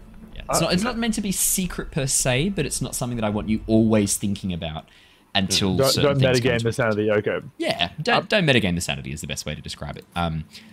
That's not good, Theodore. Yeah, as your sanity reduces, freaking out. This mist is terrifying you. There is something wrong with this. This is not natural. Also you need to get out of this mist. That silence though as well, Owen. That's really been playing on him. Yep. Yes. Yeah. This is not good. If we stay out here, the mist will surely kill us all. We do not know what is out there. There are things out there being too silent for not silence. I seriously think we have to go to the manor. Tithla, you know him more than anyone. Could you calm him down at all? We just need a little bit more time, then we'll go. I promise. Tithla will walk over and try and just hold your hand and give it a little squeeze. It's okay. It's all right. We're all here. We're all friends. Does that get me through my slight psychotic break? No. I make a bolt for the manor.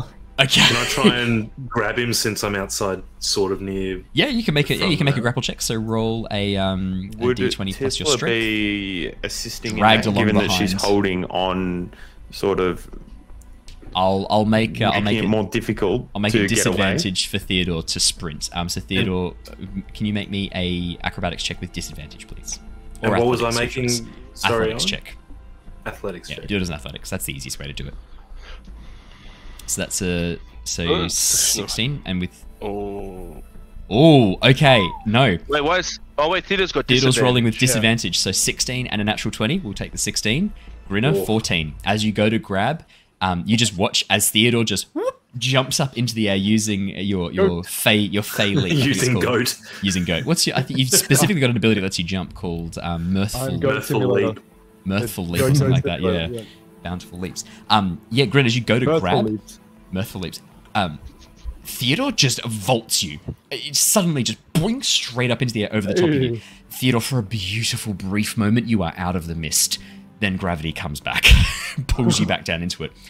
You just sprint for the manor doors. As you pull yourself through the mist and run up the doors open. As you grab them and pull on the handles, the wood, not that you care at this moment, the wood is the doors are beautifully made. There's this inlay, maybe some sort of oak. You don't give a shit. You're just getting inside as quickly as you can. You pull on the handles and walk inside. The mist does not come in with you, only spills in a tiny bit in the front door, but inside the manor house, there's a warm fire crackling in the hearth. The hallway stretches in front of you. You can see there's a coat stand with a couple of coats hanging on. It looks like suits of some sort. There's a lady's elegant ball gown draped over one of them as well. You can see the hallway stretches down in front of you, leading towards an open lounge room just off towards your right. Crackling fire, comfy couches, and beautiful tapestries and paintings hanging on the walls. This place looks opulent. It looks beautiful. Sacre bleu. I stumble over and have a sit on one of those couches by the fire and just try and just chill myself out a little bit here. Oh man, yeah. You collapse into the couch. It is comfortable. It is nice plush leather. You can, as you collapse into it, it feels so relaxing. As you take a moment to sort of calm yourself, the warm fire crackling in the hearth, you can see there's a couple of stuffed wolves in positions around the room. It looks like these were hunted maybe and they've been stuffed.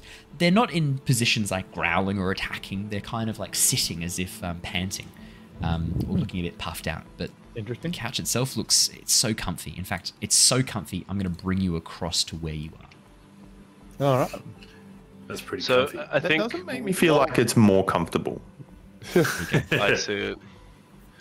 All right, so with him obviously running in, I think I would probably we'd all run after him, but I'd probably say to everyone, everybody, make sure we have everything we need. But we need to go in there now, pretty much. So make sure you're stocked up. No, he's a lot of stores. I would have been I'm quite concerned about this already. Seeing him go, I'm like, oh, actually, I kind of want to go as well. And so as you try to tackle him, I would have been following a different way to get out and then go in as well. Oh, so for fuck's sake. Yeah, Jonor, same story. You rush in as you step through the front doors and find yourself in the hallway. Mist is no longer there. You feel this moment of calm and peace. I'll do for you guys. I'll describe the room that you've suddenly walked into, the main hall. A wide hall running the width of the house. As you step in, you can see that there's the coat stand with the coats, the suits on it, the lady's silken scarf draped across it, and just beyond you can see the open doorways as you head on through into the main room with the large staircase. Just towards your right is Theodore, just kicking his feet up, taking a moment to breathe and relax, sitting in front of the warm fire, just taking a moment to chill out. Come in, my dear friend. Hello, right, Jonor, okay. please come in. It is so nice. I'm so glad to be in here. Oh, that was giving me the jeepers. Oh my lord. It was that mist was beyond anything I've experienced before. It is not of this world. It is. You know what I was saying. There was something there, all right? I know there's nothing in the mist, but I thought there was. Did you notice that too? There was nothing in the mist, my friend. It was unwholesome. I then plunk myself down in the seat and try to settle. Yeah, as you do so, Jonor, the seat's very comfy, very plush leather. You take a moment to pause. Yeah, I mean, around the room, you can see there are mounted over the fireplace a large stag head. Positioned around the outskirt of the room are 3 stuffed wolves, just sitting as if panting, looking towards the fire. The chairs that you guys are sitting in, these large padded chairs draped in animal furs. There's an oak table in the middle of you that actually has a cask of wine, a carafe of wine, opened, allowing open to let it breathe. It's quite nice. Where have you gone, Jonor? You're down here, buddy. There you go. I'll put you in. A carafe of wine opened in front of you on that wooden table between the two of you and between the 2 seats, and the smell coming from it, this sort of rich red, very rich scented, almost like a herbal scent rising from the carafe of wine. I think a glass. Yeah, there's 2 crystal glasses on either side of the carafe as you pour a glass and have a sniff. It smells like a very rich red wine. Do you have a sip? It's like a really nice red wine, really rich Shiraz, Don't quite heady as you bring it in. Look, I mean, I know I was very frightened outside, but that doesn't mean I'm immediately trusting a spooky manor. Can I roll a survival check or something to see if it is in any way poisoned or, Yeah, you know, you can roll me a survival messed with? check. I like you do that after you've had a sip. Yeah, you can roll me a survival check. Of course you can. Nice. 22. Theodore, it tastes like good wine. I mean, you've had good wine before. You've tasted the. I mean, Satyrs are known for their ability to brew very, very delicious wines. Yeah, you revel hard. You revel hard or revel home. You've tasted very, very good wine before. This isn't as good as Satyr wine. Nowhere near. Satyr wine is pretty special, but this is good. Like for a human brew, they've done a good job. This has been aged really nicely. It's got a really nice, rich, almost like a fruity kind of undertone, but not sweet. This rich, subtle, dry, fruity undertone. And the Shiraz itself, the tannins are very strong, very forward on the palate. It's really nice. You don't get the sense this is poison. This tastes great. Good wine lingo, by the way. Thank you. Thank you very much. I tip my glass towards Jonor and indicate that it seems above board. Oh well, if you reckon it's okay, then is it nice? You reckon it's okay?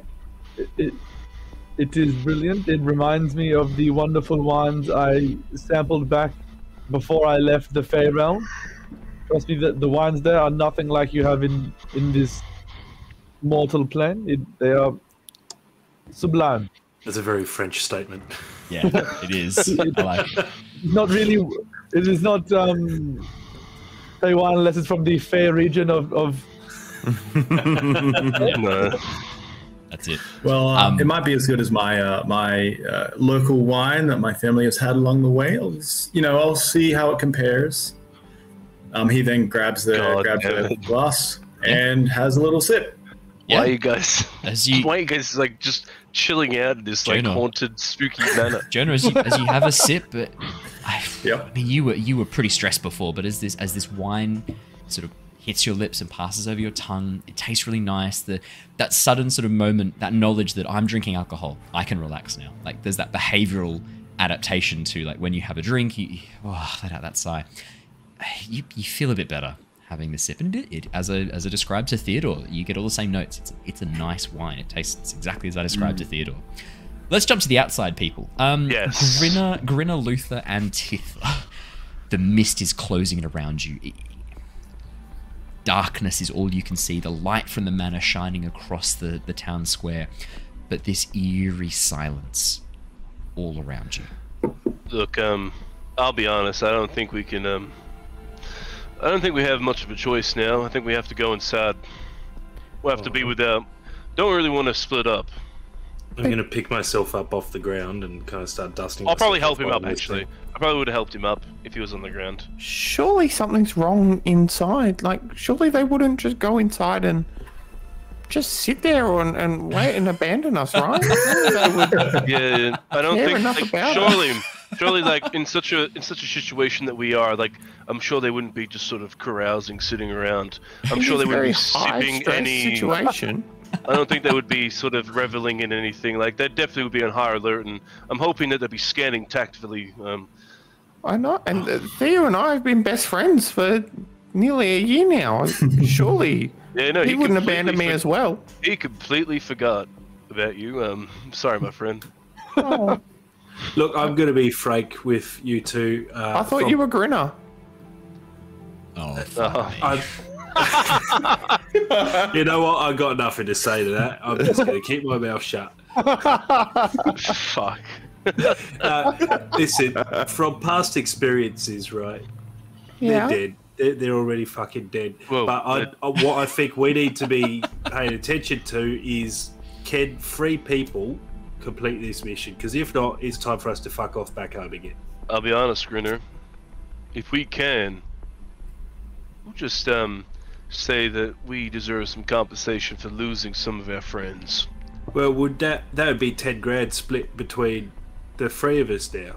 That it would be. That's gonna be at least 7,000 each.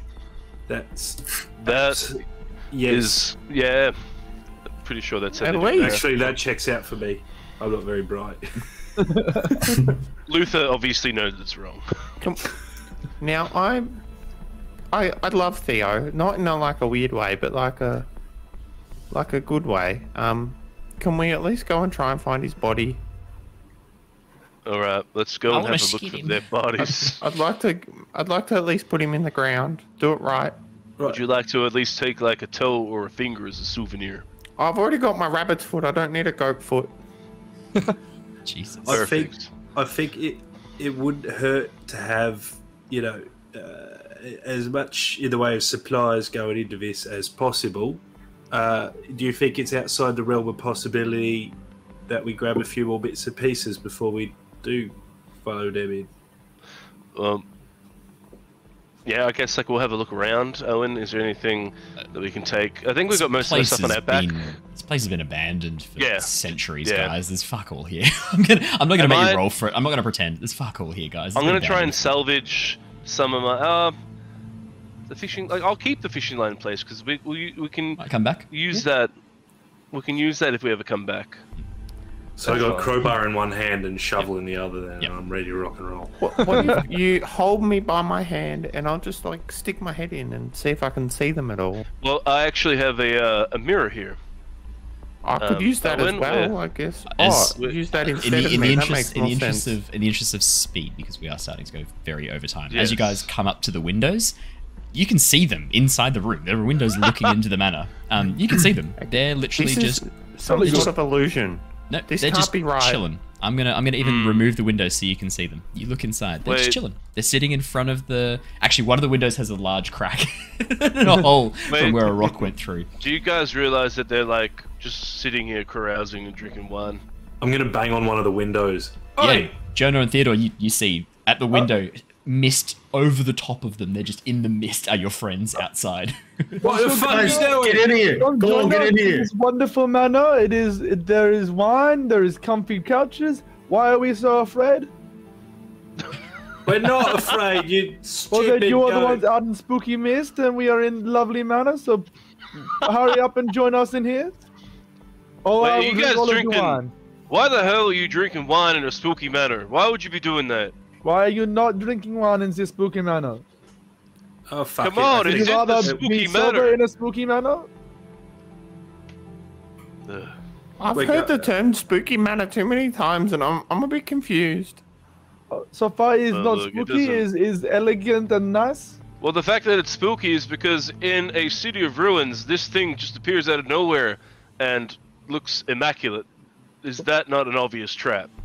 Perhaps it is a good turn of fortune for us. God damn it. Well, look, anyway, I turn to Grinner and Tithla. I saw come over here. I think we're going to have to go inside anyway. What if we hold our breaths when we go in? Oh, yeah. It can't get us. We can try that. Okay, sure. You guys can hold your breaths as you go in. I'm going to go in, but I'm going to stay right on the threshold. Like, doors open, just standing right on the edge. I'm like tentatively like checking everything out, looking in the archway. Put 1 foot forward and sort of like, and then like sort of walk in, like really like, just testing things as I go. Luther, you walk in really slowly, testing things out, but you are, I would say, maybe surprised to discover that it is a normal house. The doors open as you push on them. Turn the handle, open the door. The doors are a bit weighted, so they will swing shut if they're not held open. But that's pretty standard for most houses, especially ones that are located out in locations where you might not want to have people just coming into your house.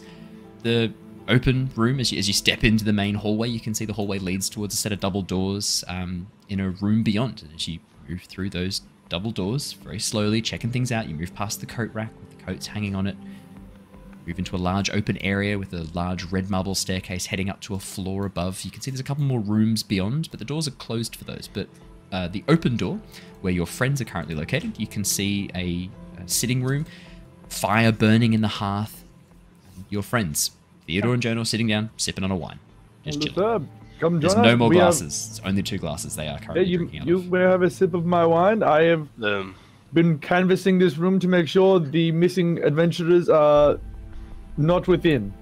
And how's that turned out? I found 3 wolves, so unless they were transformed into wolves, they They are not in this room. No, they look like. I take it they look like taxidermied. Taxidermy, yeah, definitely taxidermy. You can see they've been positioned to be sitting and staring at the fireplace. No, they're just taxidermied wolves. What was that? Sorry, Theodore? No insignias. No insignias. High tower insignias? Just normal taxidermied wolves. I'm going to jump to Grinner and Tithla. What are you two doing? Grinner, did they say there are people turned into wolves? Well, only the one that we spoke to earlier, love. Oh, but they just said a silly idea of people turning into wolves, and we just saw someone who turned into a wolf when they've got the wolves in there. You know what? Yeah. Look, you know what? Guys, these aren't real wolves. We can hear them. There's a crack in the window. Yeah, there's a hole in the window where someone threw a stone through. Who did that? Actually, I should say, there's a stone on the floor underneath the table and a bit of broken glass underneath the windowsill. I don't know what to tell you. Look, Tithla, to be frank with you, no, all right, I need to use different terminology again. to be honest with you, they put us at risk doing this. Guys, we're gonna have to enter the manor anyway. Literally, our whole reason here is to investigate this place. Yeah, right. I'll tell you what. Do you have any of that steel string left? Tie it around my wrist. I'll hold my breath and I'll go in. If anything weird happens, yeah, all right. Look, I'm gonna because this is getting on for fucking hours. Nothing weird happens. Tithla, you hold your breath. You step in, you can hold your breath for maybe, I reckon, 45, 50 seconds tops, because this is not something you're practiced in. And you said before you hate fishing, which means you don't like the ocean, I'm guessing. So you've not practiced like holding your breath for long periods of time. You get as far as the first open door, and then you have to breathe in again.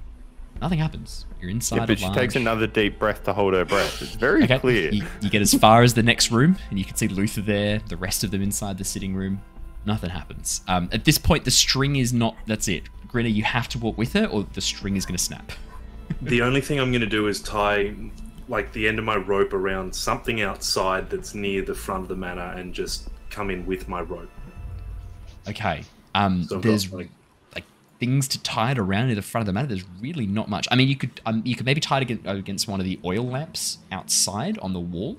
I don't want anything that's actually attached to the manor. Even if I have to just leave the rope on the ground, How long's your rope? Just 30 feet. Oh god, yeah. There's not really much. I mean, you could tie it around a big rock, have that sitting on the ground outside the manor, and then that's fine. Lead the rope through the front door and just leave it on the ground. That's fine. Okay, yeah cool. It doesn't have to be connected to anything. I just want a tether to the outside wall. Yeah, easy peasy. Yeah, that's easily done. You can do that. That's easy. But like if you're tying it and then trying to tie it to something inside, that's nothing like that. No, that's easy. No, you lay it across, you head on in, move through the double doors. You can see your friends standing there, Tithla looking into the room with the taxidermied wolves. All right. You see the wine. See, it is completely harmless in here. Except for Tithla, you're starting to get exhausted. Apparently, goblins cannot breathe the air inside lovely manors. Look, that was reckless, and you put the rest of us at danger. We are a team in this. If we are going to be running around doing stupid shit, leave the rest of the team outside in danger, this is not going to work. All right? That was unacceptable behaviour. Both of you two, I'm genuinely disappointed. It was awful. I didn't want to be in there anymore. I didn't realize. I'm sorry, I just couldn't handle it. I didn't realize Grinner would become the mother of the group.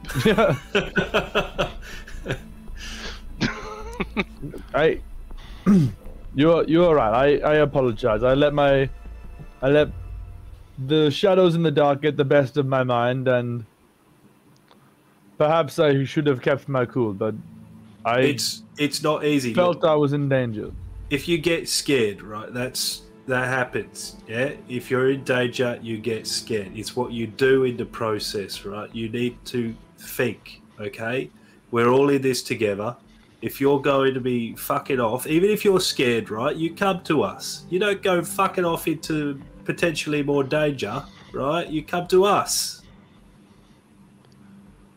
Yeah, okay. I'll keep that in mind, yeah. All right, Mr. Grinner, I'll defer to you if I become afraid once again. It's not about that. It's about strength in numbers, right? You fuck off, you're on your own. I'm saying that right now. You fuck off, you're on your own. As far as I'm concerned. Yeah, okay, fair enough. But we will still try and help each other out, right? Like, it's a given. That's enough. Holding this together a bit. You guys hear a loud slam from the direction you came. It's a loud crash of doors slamming shut. Grinner from the pathway behind you. Would it be a soft thud instead hitting the rope? It's not. By the way, it's not. By the way, Owen, I've been looking out the windows the entire time, just seeing mist, how the mist fog up against the window. Nothing else. There's nothing else, right, that we can see. Just mist and fog. But you hear a loud slam. Luther, you would hear from next to you. Actually, Luther, you watch as the glass where the hole was, where the rock was thrown through, begins to seal shut, growing and moving like liquid. This spider-like cracks as it closes fully and seals shut. Okay. Can I run to the entry of the room and look out at where the main door is? Grinner, as you go through the door into the hallway, there is no front door. It is just a wall. And there's a section of frayed and fragmented rope sitting on the ground, roughly 5.5, 6 feet long. We've got a fucking problem here. Who could have predicted something so sinister would occur from running inside this completely wholesome manor? And that is where we're going to wrap up for tonight. Come back in next week as they explore Durst Manor. Thank you so much, everybody, for coming and joining us. I'm very, very excited that we're now kicking off our Curse of Strahd campaign. Very excited for you guys to be exploring Durst Manor. It's going to be a lot of fun. I think I liked, for me, what I felt in that session was like a sense of foreboding. Good.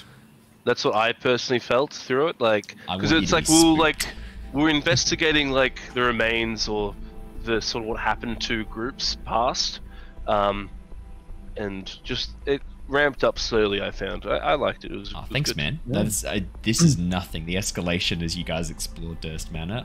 Oh my god, I can't wait. There's a lot of stuff for you to find, and I will reward careful investigation. And also chaos. I will also reward chaos. Yeah. As you can see, the two people who went in first got the delicious wine. So I mean, and I should also point out, Grinner does not like party splitting. Raph fucking loves party splitting. Raph gets into trouble party splitting. That's how Raph, most of his characters have died party splitting. So great fun. Well, everybody, thank you so much for joining us. I will get this edited and put up as quickly as possible, hopefully in time for Halloween for the US audiences. But for the moment, that's it from us. Stay safe, stay well, and see you all for Tyranny of Dragons on Wednesday night. Is going to be an awesome session. Thank you so much, lovely cast members. Thank you very much. Welcome to our very first session of Curse of Strahd. And yeah, I've got a lot of fun stuff in mind for this. Already, those of you who might be familiar with the introductory adventure for Curse of Strahd are already noticing there's some pretty profound differences already. Yeah, Death House. This is not Death House. This is Durst Manor. It is completely different. I didn't get Death House when I did it the first time, so... Oh, you didn't do Death House? No. Oh, okay. Brilliant. So it's an optional induction. It's like an optional intro to Curse of Strahd, but you don't have to do it. I like Death House, but I think there's a lot of improvements that can be made. So I've made them. And this is it. Well, the original Death House is like almost like a TPK. Yeah. For some groups, like it can be really. And the thing is, like, good. from the second you walk in, it's like Death House is basically like an evil mansion that is trying to kill you. Like from the second you get in it, and the whole thing it does is it's constantly trying to kill you. Everything you go, everything you do, the house is trying to kill you. The house is like the first two floors aren't too bad. It's when you get up a bit further, like in the adventure, for that one anyway. I'll tell you now. This is quite a bit different. I have reworked most of this, so it's going to be a completely different experience. Cool. Seems lovely so far.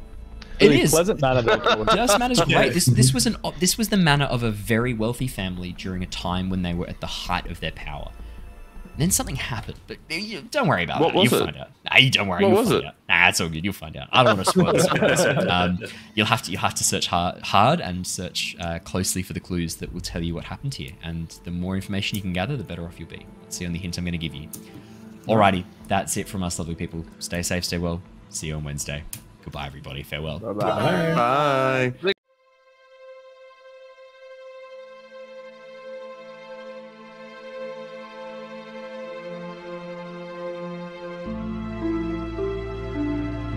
you.